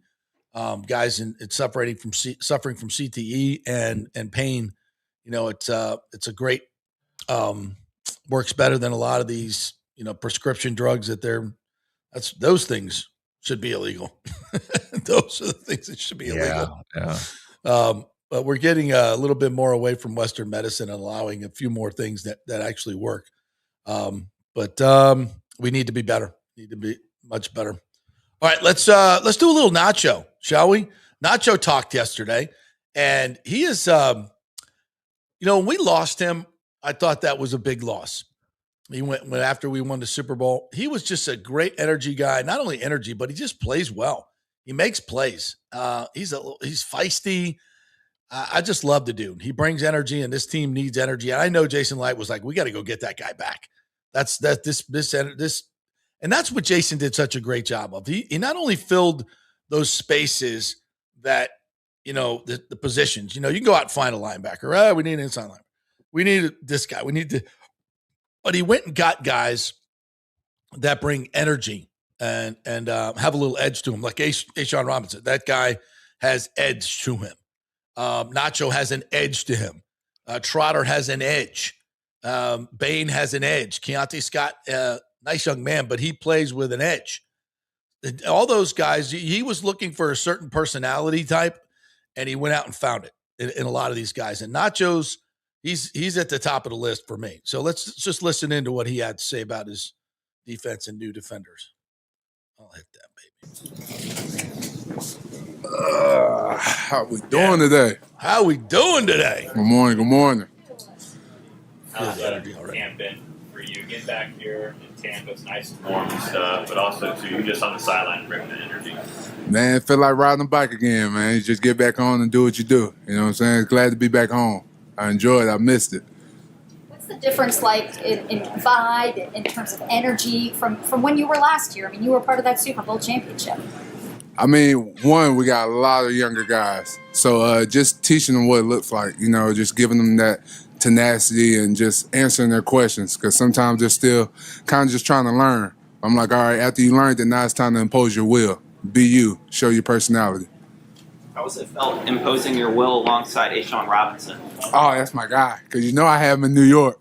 So once I seen him, I was like, okay, I got my little yin-yang. I'm loud with mine, and Ashawn just behind the scenes, and he just put paws on people. What about, I know it's early, but what about Ruben Bain? Hey, Ruben is impressive. Just to see him with his poise, the way that he stacks his rushes, his approach to the game, even just the way he watches his film on the sideline in between plays. He's like, Nacho, I want to do this better. Can you help me with this? And just hearing him, I can't wait to see what he does this season. What about David Walker? We didn't get to see him in pads last year because of that torn ACL, and he seems like every practice he's in the backfield. I was about to say, D. Walker is something serious. I feel like he has a 95 win % ratio right now. Every time he's going, he's in the backfield, literally. I don't care, 1, 2, 3, whoever you put in front of him, he's definitely vicious. Nacho, what about you? Love that. Is your game, you feel like it used to be 2, 3, 4, 5 years ago? Man, I feel like my game is like it was last year. My most sacks, my most get-offs, explosive. I still feel powerful. But, yeah, I don't want to talk about the age, but, yeah, I still feel like I can do what I do. Yes, sir. What went into last year? What changed to have that improvement for you? What do you think? To be honest with you, I feel like it all just came together. Like, just between my run technique, the things that I learned over my course of time with AP, as far as the pass rush, just looking at it differently. Even the things that Dexter Lawrence used to tell me about weight distribution of the shoulders. And it just felt like in that last season, it all was just slowing down for me. Yes, sir. Energy's been a key theme, I think, of this training camp, and really the focus the team had over the offseason. What can you say about the energy that Marcus West brings to the defensive line? Oh, one thing about it, you ain't got to worry about our line. We fully injured between Coach West, myself, Koo. It's one of our things. I guess we'll put down our back. It starts up front and it always ends up front. You've been in the league for a little bit now, and you've seen many training camps, many defenses you've been a part of, Tampa Bay, New York. Is this one of the best defenses you think you've been a part of? I will say this is one of the most talented defenses. But now you have to sit there and show it day in and day out, and that's what I'm looking for right now. And today I've seen some great things, but I want to consistently do it. And going to New York and being able to, display it against another opponent would definitely solidify what I was already thinking. There's been some plays where just, Bucky Irving, Kenneth Gainwell just haven't had anywhere to go. You guys' pride in being able to stop the run first. You already know that. I mean, that's just something we do. Yes, ma'am. Like, you can't get to anything else as a defense if you can't stop the run. So you can't get to the pass rush, so that's our biggest thing. Let's stop the run so we can hunt on third down. What about for Josiah Trotter? I mean, the rookie behind you guys, he brings the thump, right? Hey, I'm going to tell you something about that Trotter bloodline. He has some juice in him. Some things that we've seen inside, even out here, he's an alpha amongst alphas. And he's not afraid to jaw with Not his at all. He's not afraid, and he can back it up. That's why I love it. Not just talk the talk, but walk the walk. Love that. When you go to the Jets, you're a guy out here on the sidelines talking and everything. How do you you'll probably do that when you go up there, but how do you hold that back to where you're not getting into some scuffles? Sometimes things like that happen. I'm about to say, I ain't worried about all that. They got to worry about me. I ain't holding nothing back. What you see is what you get. You know what I'm saying? So I ain't worried about no scuffle. It's just whatever it is. I got A-Sean with me. All right, thanks, guys. Appreciate it. Appreciate y'all, man. There we go. See, that's good stuff right there. That's what we like energy. Yeah. We like energy. He's got it. Yeah. And he talked about, you can see when guys are just giving platitudes and when guys are serious about other dudes.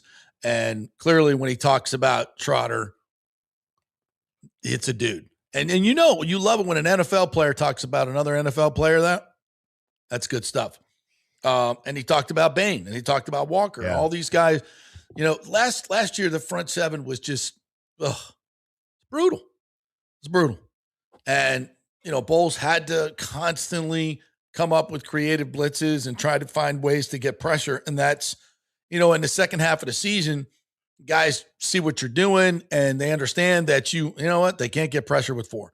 They're going to have to bring so then your offensive coordinators are scheming for blitzes, and when you get caught in a blitz, you get effed. And that's kind of where they were. Now it's up to the coaches to play that chess game and disguise blitzes better, et cetera, et cetera. I'm not giving Bowles a pass here, but it is what it is. And this front seven looks completely different. Listen, it's all fun and games in training camp. You got to go out there and do it on the grass in the regular season, and we'll see what happens when that happens. All right, let me get to some of your comments here. Good stuff. I'm gonna get to the meat of some of these. Alejandro talks about our starters. We signed Lance McCullers Jr., who was a free agent. It would be a good story for a lot of reasons. He is born and raised in Tampa. He has a playoff experience in 2 World Series. Interesting find. He's been optioned now, traded for and optioned. So you kind of feel like, But with Kyle Snyder rehabbing these guys and doing things that other teams don't, if his arm is sound and he can still throw, I know he's lost a little bit of velocity. I'd be interested to see what we could do with him. I really would. So interesting thought. Dombrowski says the Rays should be down for 95 to 100 wins. That's incredible. Keep banking them. We're going to talk about Stephanie White here in just a little bit after the break. Let me get to some of these others. One of our members, Buckin 220, says, imagine the parade if the Rays won the World Series and the deal for a new stadium is done. That's why I'm saying this could be the greatest season in the history of the Rays. Yeah. And it's getting closer and closer to being just that. I think the first shoe is going to drop here at the end of August.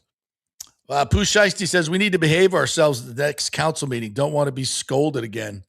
Getting scolded at the county meeting or the city meeting was one of my career highlights, actually. TBH. Being scolded by the chairman, Clendenin, who has become a good friend. We were not told, Timmy, that it was press box rules. Yeah. No cheering or standing or applauding. So we did. And then Alan was like, I know we have a lot of new people here that don't normally attend city council meetings, but we have a strict no applause, no standing ovations policy. Oh. So great. Apologize. Sorry about that. Which, by the way, I moved that we change that.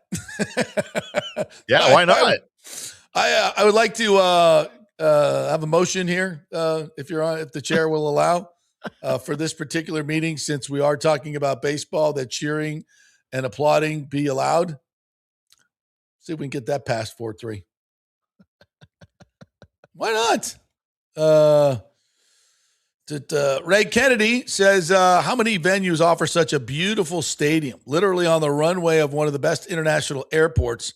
My son went to Mumford & Sons last night at the bench. It's a great venue, but a stadium would be huge. A stadium like that as a concert venue, yeah.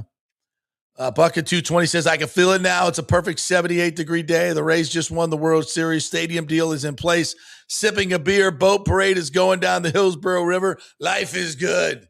Oh, from your mouth to God's ears, my man. Danny Boy says, Orlando is now Tampa Bay back in the mid-'80s and mid-'90s. Yeah, you guys are the bait now. Except we got a team. I don't think you're going to get one. Rick says, Miranda keeps asking ChatGPT for answers, but he's talking to his calculator. This damn Texas Instruments thing is supposed to be giving me answers. He's trying to talk to it with voice prompts. He's like, hey, T.I., show me a budget. Pooh Shiesty says, Tim, everybody at the spaceship loves you. I know. They tell me that every time. Jimbrowski says, cocaine is too much magic. Thanks, but no thanks. No such thing as too much magic, Joe. Aviation says, falling in love with a stripper is great until the romantic mood is ruined by the $7 ATM fee. Jeez. Spoken as a true man. You know, that whole moment, not that it's ever happened to me, but that moment when you're sitting there in front of the ATM contemplating the $10 ATM fee, when you're about to take out $100 and hand it to a stripper. And you're worried about the $10 ATM. Oh, that would be dumb. That would be dumb if I paid a $10 ATM. It's not stupid to pay the stripper $100 or $200, but the ATM fee, that's where I draw the line. God, we're so dumb. Bucket says, I don't do cocaine. I just like to smell it. Never can. That sounds like something Bill Clinton would say. Oh, no, I never done cocaine, but I do like to smell it. Come here, honey. What is? What is the meaning of is? Michael LaRue says the amphitheater hasn't had a roof in 2 years since the hurricane and won't be replaced for another 2 years. Also, parking at the fairgrounds used to be free, but now they charge for parking. Yeah, that sucks. Alejandro says Gavin Lux will make his Rays debut against the Orioles series because he's projected to be activated after the A's series. It would be nice to have Gavin Lux, a 280 hitter, to pop right in there and play second base. That would be nice. Be a nice fit. Bill Julian, you're new in here. Welcome. Said Hicks was arguably one of the best pickups we've ever made. Last time we had a good hitting catcher that can catch and throw runners out. I remember none. Hey, he threw a couple people out this weekend, didn't he? Yeah. Joe says the Rays play like a Rubik's Cubes. You got to solve them like a puzzle. Yeah, that'll be tough for baseball players. Yeah. Chris Cole says, imagine $2.2 billion for a stadium without a roof and bad sight lines. He's referring to the new Buffalo Stadium. Was it called Highmark? Is it Highmark, or is that the new one? Yeah, it's both the old one and the new one. Okay. Yeah, I saw some renderings from that place, and they got some obstructed views. There is Not no great. reason in 2026 for a stadium designed and built in 2026 for there to be obstructed view seats anywhere. Yeah. That is a massive oversight. Yeah.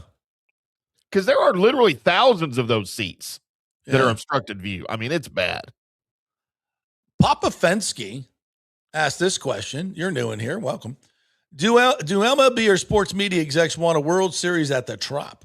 Will shenanigans happen as the Rays continue to win? Interesting question. Oh. We'll keep an eye on that because, we love a good conspiracy. Define shenanigans. Yeah. What do we Elaborate. here's shenanigans. Last time we went to the playoffs and they did the schedule, we were involved in the wild card. They gave us 2 afternoon games, I think on a Monday, Tuesday, Timmy, with about 12 hours notice or maybe 24 hours notice. Major League Baseball in terms of the scheduling. Right. That's shenanigans. That's bullshit. I know somebody has to play in the afternoon, but we shouldn't have to play 2 afternoon games during the week. I remember that. Yeah. I mean, especially with our stadium and our location, that was awful. It just gave no time to promote the games. That was a bad situation. Of course, and the crowds were terrible. Nobody had time to get there. Yeah. No. Yeah. It just, and that was what school had already started. That's tough. But other markets had afternoon games and they packed them out. So, I mean, if we're being honest, but again, we're just, our culture, the old tribe, wasn't good. It was terrible. I hope that would be bad. So for number one, avoid that, win the damn division and get the bye. So they can't do that shenanigans to us. I like that. What else we got here? Bucket says, don't buy it, but there's a narrative starting online about Caminero being unclutch. Oh. Let's see how he does with a little bit of protection behind him. Let's see how I think he'll be a little bit more clutch. Joe says the new Highmark Stadium in Buffalo, you got to wonder if they truly paid for the value. It's so sterile, has no personality or atmosphere. Yeah, I mean, they don't have a pirate ship. So, What are they going to put a big buffalo in the end zone? Why not? Why not? Michael LaRue asks, when is Brandon Lau coming back? Can we trade Jacob Melton, Jake Mangum, and Mason Montgomery? Such a bad trade. Yeah, right now it looks really bad. Can you imagine if we had Brandon Lau playing second base right now on this team? Wow. Joseph Abreu says, once we get the Rays deal done, time to steal the Magic. They don't even deserve NBA. It's just an amusement park hellhole. We don't want the Magic. We don't need the NBA in Tampa Bay. No, we got hard enough time supporting all 3 of our teams. Nobody's interested in the NBA here, or the WNBA as it were. This from Bucket 220. Nacho's presence much needed. His energy is infectious. I totally agree with that. He adds, this rookie class has a chance to be really special. Bain, obviously, Trotter and Hurst getting massive praise during training camp. Chianti's a perfect fit in the defense. Yeah, all that. And then add David Walker to that. This is basically his rookie season, coming back. So, yeah, love it. Who's having a decent camp? Chris Braswell. Good. Finally woke up. Good. Looks like he's, I've noticed him a couple times, which you never do notice him at all during training camp. That guy has been a bust. For him? What's that? It's going into year 3? 4, I think. 4? It might be 4. Rick says JP is suppressing his disappointment from 4th grade when the new 3rd grader dropped his perfect pass. Let it go already, Jay. No, I won't. There comes a moment in your athletic history where you have to step up and be the man in a clutch situation.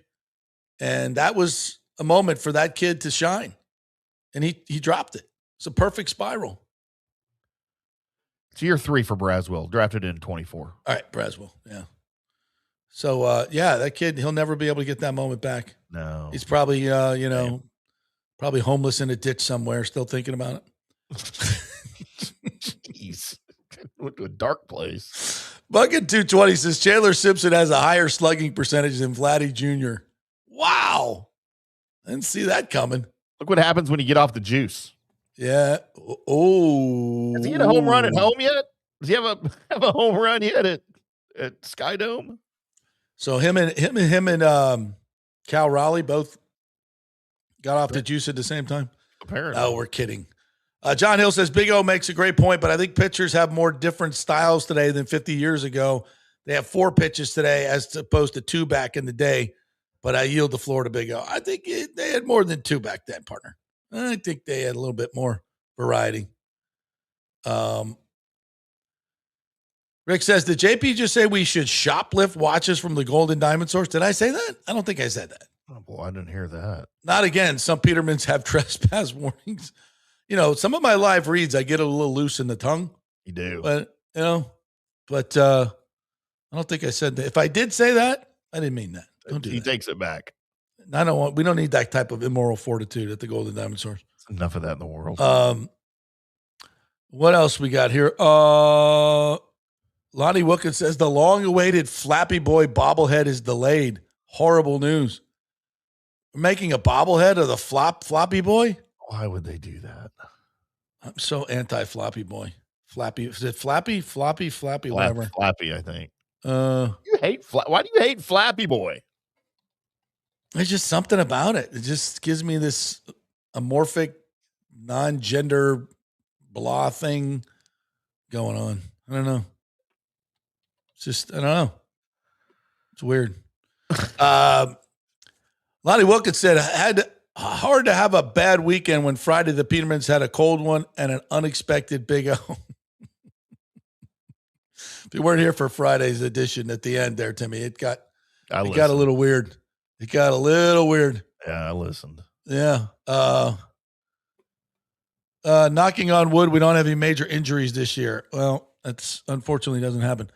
Another City of Tampa Rays stadium public comments are coming. We know how important that was. So we are going to be allowed to do public comments at the next one. Okay. Well, let's put the band back together, boys. Let's go. JP, I know you just had a birthday, but I found what I'm getting. Actually, I'll do it for Christmas this year because that's before your next birthday. I found a hoodie for you. Sorry. Getting you the hoodie. Is anybody else with me on this? Like, it just gives me the creeps. It looks like some cheap ass Halloween costume. It's that what you'd find in a horror movie. It looks amazing. It's terrible. It's terrible. Great. Rick says, I can't wait to have Bain throw down Bryce Young near the goal line instead of being run over like JTS. Oh, my God. Remember that? Oh, I do remember that. Yeah. Blue Shiesty wants the BBE, the Big Buck Energy. There you go. Careful. Okay. Yep, careful. Lonnie says, I went to the Viking Stadium with the translucent roof and definitely gave a great indoor experience, just what the Rays need. Bring the outdoors indoors, except the heat. Yeah. And that's just about a third of the roof, if I'm not mistaken. The Rays is going to be like part? 2/3, yeah. Lonnie says, ironic if the Rays win it all and the parade has to be held in Tampa. Ooh, interesting. So if we do have, they have water in St. Pete. Yeah. But they don't have the river kind of in the little Bay Area kind of creates a parade feel as you kind of down in front of the convention center where everybody kind of, and then down by it's just like the Gasparilla. It's very similar. Right. So, but they go up the river and then there's a park, Julian B. Lane, where you get out and do it really fits. Now, trying to think, St. Pete obviously has this St. Pete Bay area there where the pier is, Vinoy Park, all that area. So it could be done, but it would be interesting. Like you just got the deal done in Tampa. Do you do it in Tampa? Do you do it in St. Pete? Let's have two. All right, solved that one. Bingo. We'll start in St. Pete, come across the bay. Yeah, there we go. Done. Because that's what we do for Gasparilla. Then we don't start in St. Pete, but we start you could do that. You could do that. Have a float, and you have a flotilla join you, just like Gasparilla. They come over to Tampa. The flotilla does. Oh yeah. Hell yes. Rick says Stu could be the lead yacht in the parade. It would be like a little dinghy boat, and it would sink. I always like using the words little dinghy when we're discussing Stu. All right, we got to hit one more break. When we come back, WNBA shenanigans. You cannot make this shit up. We'll do that, and we'll get to the rest of your comments and a couple other. And a former Buccaneer signed in the NFL. This is groundbreaking. We'll have that for you as well. Hey, we're brought to you by the great folks over at thirdgenerationplumbing.com. Get the maintenance special, guys. They'll come out twice a year, clean out your drain pipe, clean out all that stuff that's making your AC unit not run so good. And you need that in the summer. This would be a great time to start it up. Go to thirdgenerationplumbing.com, give them a call and say, hey, I want to do the maintenance special that JP was talking about. $169 gets me 2. Yeah, come on out. And if you need a new unit, American Standard Heating and Cooling is the group they work with, Dynamic Duo, for your HVAC needs. If you need a new unit, get that American Standard Heating and Cooling. The efficiency is off the charts and the durability as well, what you need in the Florida heat. American Standard Heating and Cooling and Third Generation Plumbing. They also do AC. Go to their website, thirdgenerationplumbing.com. Give them a call and tell them JP sent you. Back in 3. JP here for Genesis of Tampa and the Murphy Auto Group. I think the best way to experience a business is to use that business. And I just did at Genesis of Tampa. Just bought a GV70, a 2023, and it feels and drives all new. It's an absolutely fantastic car. The technology, the comfort, and the price, absolutely outstanding. Frankly, I never thought I could get into a car like this, but they made me a deal I could not refuse. And I also get the VIP service where you can just drive right up, their pit stop service. They'll top off all the fluids, make sure your air in your tires is good, new wipers if you want them. If you need extended service, they will come to you, bring you a courtesy car, and then bring your car back. What more do you want? The experience was just VIP all the way. And you can get that at Genesis of Tampa. And don't forget, you can get extended warranty, which I did. So I have worry-free miles up to 100,000. And all they do is just take it in. Actually, I don't have to take it in. They come to me. It's perfect. It's Genesis of Tampa right there, 801 East Bears Avenue, right off of 275. Go see them and tell them JP sent you. Big thanks to Italiano Insurance, the great folks over there. They will soon be part of Gallagher Insurance. A little name change, but same great folks, same great customer service you've known for over 65 years. They do all the work. You save all the money. ItalianoInsurance.com at 813-877-7799. Hey, the Golden Diamond Source wants to be your family jeweler. So don't wait any longer to find that one-of-a-kind perfect engagement ring for that special someone in your life. At the Golden Diamond Source, they can design anything you want personally. The Golden Diamond Source can help you trade in your old broken jewelry and use it towards a new purchase as well. And with gold prices at record high, now is the best time to do it. They only sell natural diamonds at the Golden Diamond Source. So if it's a real love, it should be a real natural diamond. Don't start your relationship with a fake diamond. Bad idea. And with the Golden Diamond Source first-time buyer program, you can learn all about the 4 C's in all the different shapes and styles. And they are able to show you a huge selection of inventory to choose from. And don't forget, 0% financing for up to 5 years. If you finance $5,000, it's only $83 a month. Make sure it's a Golden Diamond Source diamond, 3800 Almerton Road, always online at goldendiamond.com. It's a love you give only at Golden Diamond Source. Hey guys, you already know that Riveters is the best sports bar in all of Tampa Bay, but now it gets even better for Rays baseball season. During all Rays games, check this out, $6 Tito's, $6 Jack, $6 margaritas, all during Rays games. Are you kidding me? And that's always a great pour from the great bartenders at Riveters. Great service, great food, everything is fresh, nothing is frozen. And let me tell you, if you want baseball and wings, you will not find any better than Riveters. Their sauces, like the blue cheese and the ranch and everything, is handmade, and the wings are big and they're perfect. Wings, baseball, Rays, Riveters. It all comes together during baseball season. Once again, in addition to all the great food and service, you get $6 Tito's, $6 Jacks, $6 margaritas. It's time to celebrate. Baseball season is back, and celebrate at Riveters. You know where it is, right there on Dale Mabry, just north of 275, just south of the stadium. See you there at Riveters. Pitch Roofing believes giving back is part of doing business the right way. That's why they proudly offer exclusive discounts to those who gave the most to our communities, including veterans, first responders, seniors, and teachers. And for listeners of the JP Peterson Show, there's even more good news. Pitch Roofing is now offering a special discount just for fans of the show. With so many roofing companies coming and going in Florida, it's important to choose a contractor you can count on long after the job is done, especially when it comes to honoring your warranty. Pitch Roofing is built for the long haul with a reputation for quality, transparency, and standing behind their work. Whether it's a repair or a full replacement, their team delivers honest guidance, quality workmanship, and no high-pressure sales. Call 727-67-PITCH, 727-677-4824, or visit pitchroofing.com to schedule a free estimate. Pitch roofing, roofing done right. Let's go. Right now, back to the show on FanStream Sports.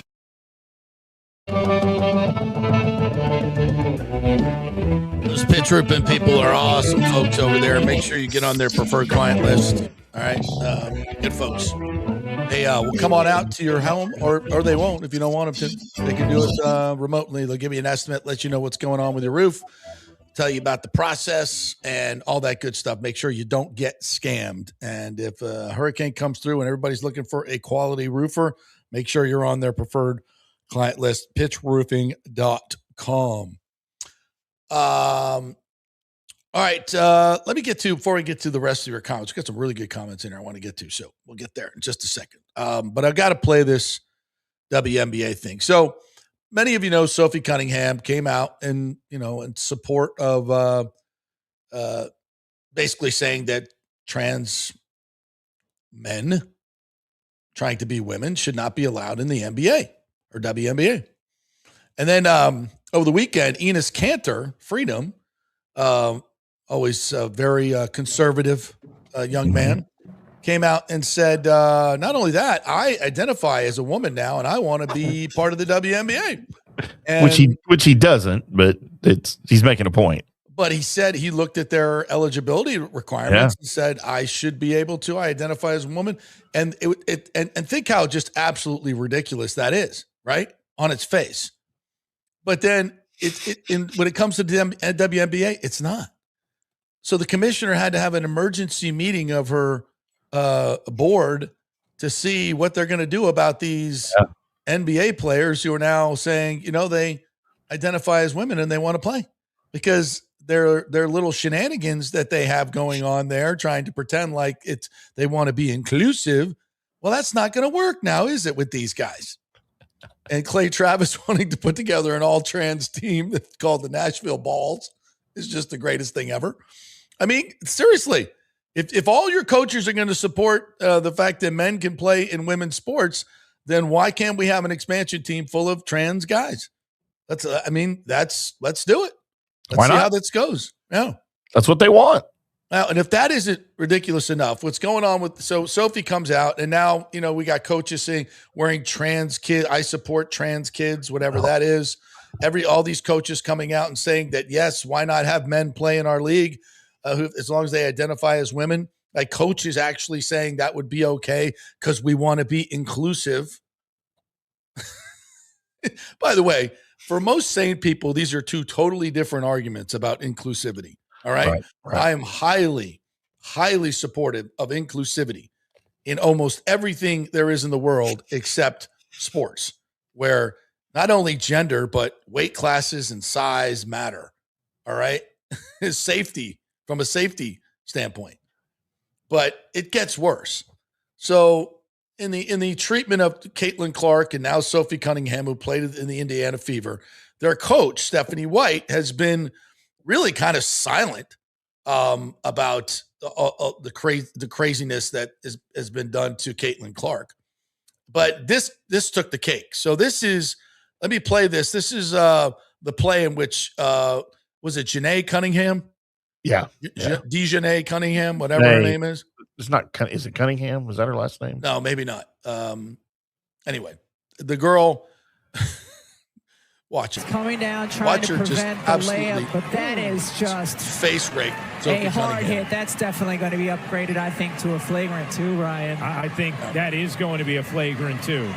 There is wind up. There is follow through. There's potential for injury. Look at this. Sophie Cunningham in a vulnerable position in the air. Right across the face. Wow. Yeah. I mean, you can really hurt somebody doing that. There's no question why Sophie. Okay, so that's the announcers are fully on board. The announcers are fully on board that this was dangerous. I mean, if you can't see that, you don't even have to be a basketball fan, let alone the coach of Sophie Cunningham. So this is not the coach of Dejanay, right? Mayonnaise or whatever last name is. That's not her coach. This is the coach of Sophie Cunningham. And pay attention to her players that are next to her and their nonverbal communication while she says the most ridiculous thing in the world. About Nay is that she's going to play her butt off, man. She's going to compete. Nobody's talking about Dejanay for a layup, and so I don't oppose the hard foul, but I also don't think that she intentionally went for the net. Look at Caitlin. Caitlin Clark is like, are you effing kidding me right now? Yeah. By the way, the lieutenant governor of Indiana just called for Stephanie Whiteroom. I actually want to just play this again. Things about Nay is that she's going to play her butt off, man. She's going to compete. Nobody's going to go walking in for a layup, and so I don't oppose the hard foul, but I also don't think that she intentionally went for the net. Now, maybe she hadn't seen the video up to this point. Like, there's no reason for you to say that.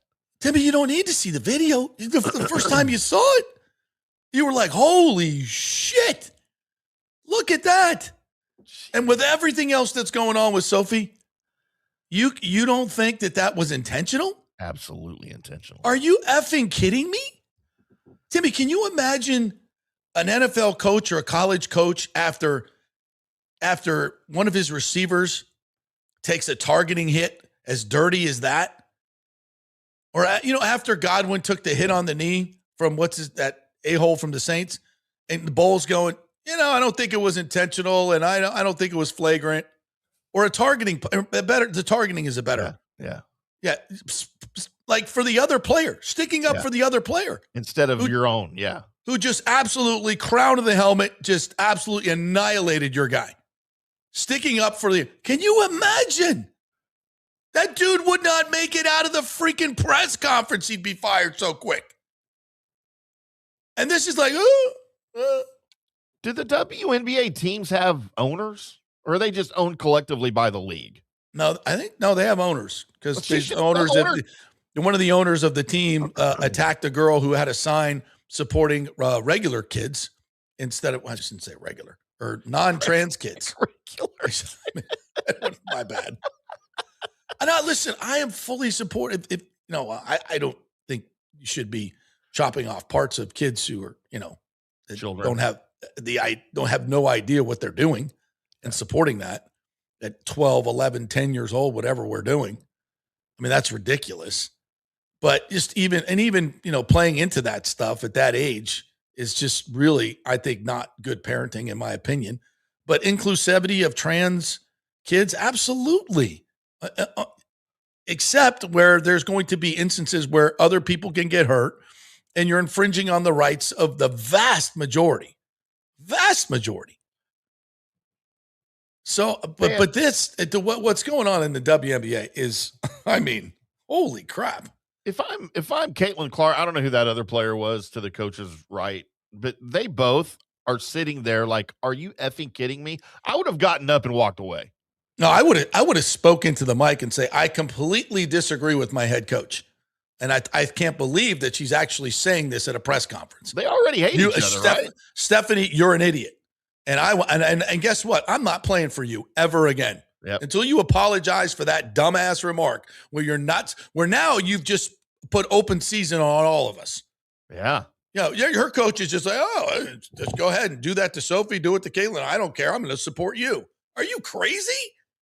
If I were her, Caitlin Clark, I would have said that. And in the moment, she's probably thinking it, but she can't, I better not do this because Lord knows what reaction's going to be.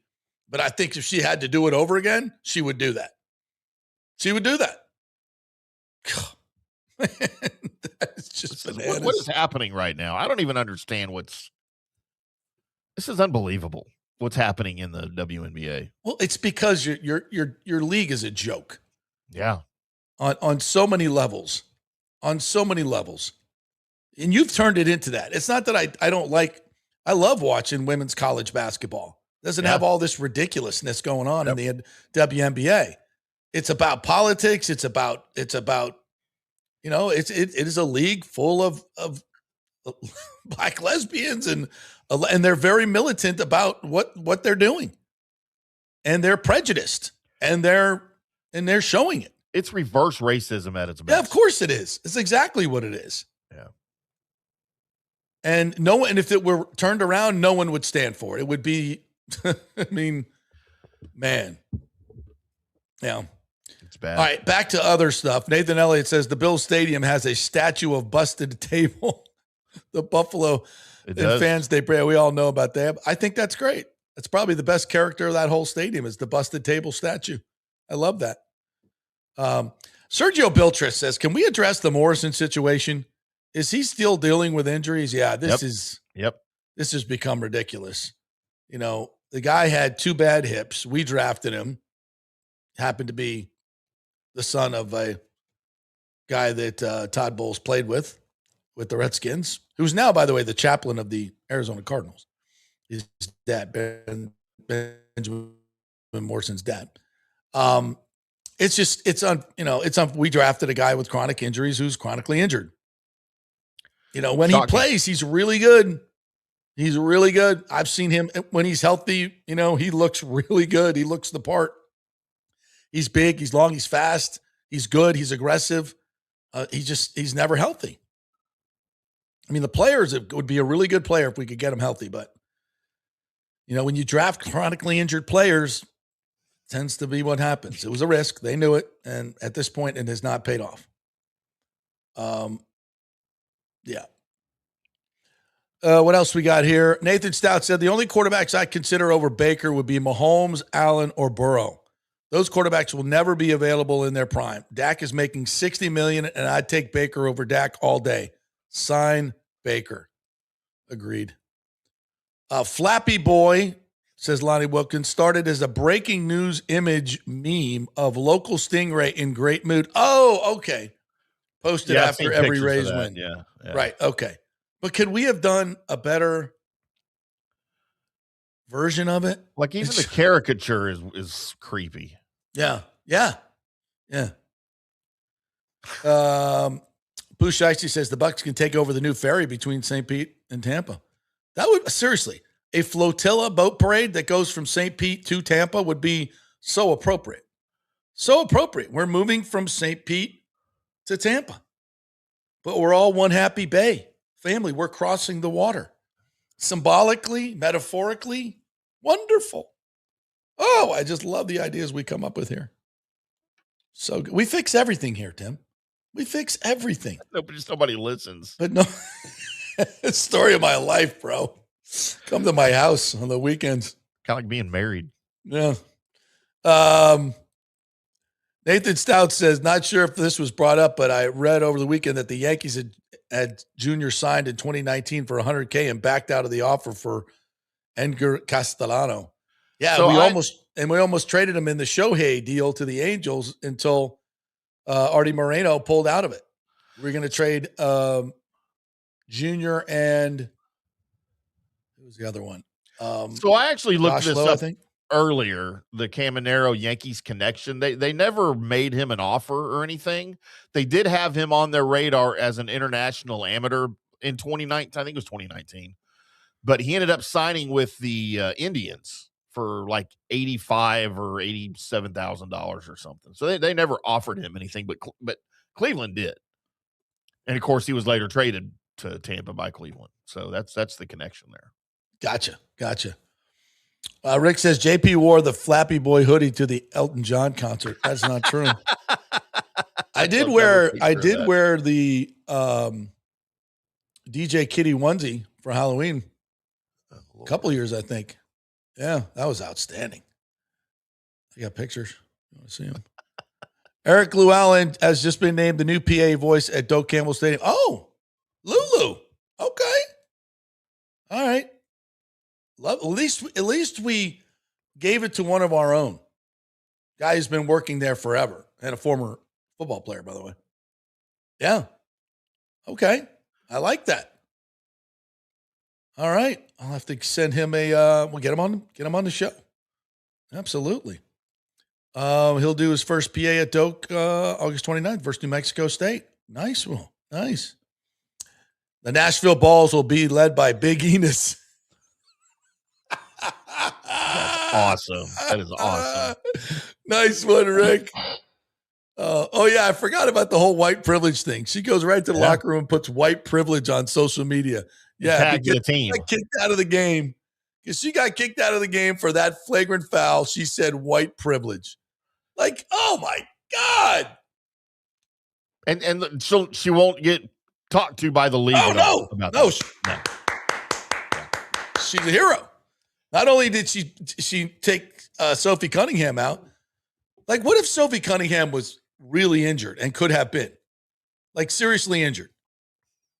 Would they, you know what? They'd still be clapping. They'd still be clapping. Yeah. She get a bonus. Ridiculous. Yeah, ESPN didn't tell the audience that she tweeted that. Well, that's what they do. It's agenda. Always an agenda there. That didn't pass the censorship monitors at ESPN. Where's Larry Bird and Reggie Miller? Yeah. God, can you listen?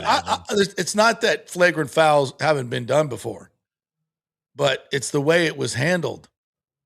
It's the way it was handled. Well, the coach. I can even understand if the coach said, and I don't know what the game situation was. I don't know what the score was. Certainly, I can understand a coach saying, I don't mind a hard foul from time to time, right? Like I get it. That's kind of part of the game. But you suffer the consequences. Like you're going to get thrown out of the game. Just know that ahead of time. Yeah. If the time and place in the game requires a hard foul and you do the hard foul, you're probably getting tossed. Well, But and this to is jump where to the support of the other player is ridiculous. Right. And this is where the commissioner comes on today and should say, this is not going to be tolerated. And Dijonais is going to be suspended for the rest of the season. We're not doing this to our players. You guys can have your political whatevers, but we're not trying to injure other players and saying white privilege.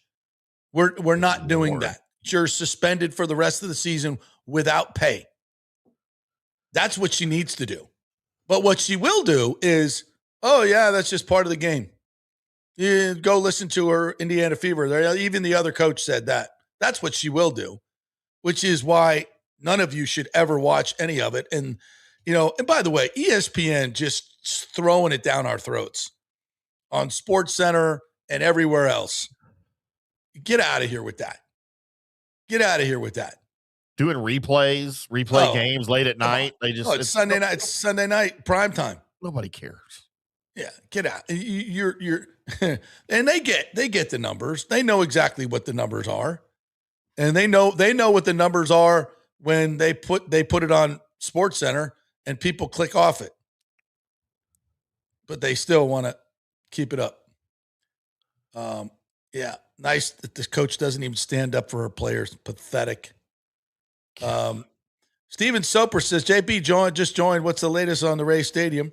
We did a whole 15 minutes on it at the beginning of the show, so just rewind at the end. You can get the whole thing. But in a sentence, Bill Carlson is doing a great job getting the city on board, and he's come up with a great creative solution that's going to be better for everybody in a win-win-win situation for County, City, and the Rays.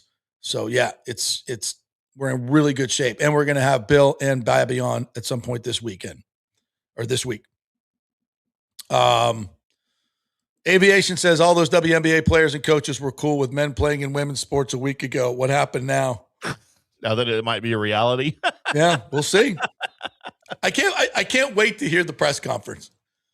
Like, what are you going to say? What are you going to say? Who's going to draft them? That's what I want to know. Like, well, and then when they don't, this gets even better. Yeah. According to when they don't, what's next? A big fat lawsuit says, I'm 6'10". I played in the NBA. I would obviously dominate your league. I'm now a woman. Why am I being excluded? Your rules clearly state that I'm eligible. Why? How come nobody drafted me? How come nobody signed me? Not one team in the league wanted a dominant inside player like me that's 6'10". Nobody? You win that lawsuit 100 times out of 100. Oh, it just gets better. Then they just shut the league down right at that point. It just gets better.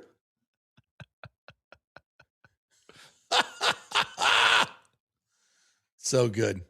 All right, we'll end it on that. I think the WNBA is going to go the way of I'm Liv going to Golf. sue, for God's sakes. Well, at least, I'm not good enough. And there's no question that Enos, what's his nickname? Enos the Penis. Forget it. Oh. Yeah. All right, guys. Thank you for joining us, and ladies. We appreciate all of you. I don't know how many ladies are left in the crowd at this point, but we love you. Bella, come back. Ashley's watching. Bella, come back. Oh, have a great Monday. Go Rays tonight. Freddie Peralta's on the hill. Be watching with great interest to see what happens with him. We will be back tomorrow. Remember, all this week we're on normal time, guys, 10 to noon, and we should have Carlson and Babby on at some point this week, and things are looking up. What a great time to be a Rays fan. Have a great day, everybody. We'll see you tomorrow.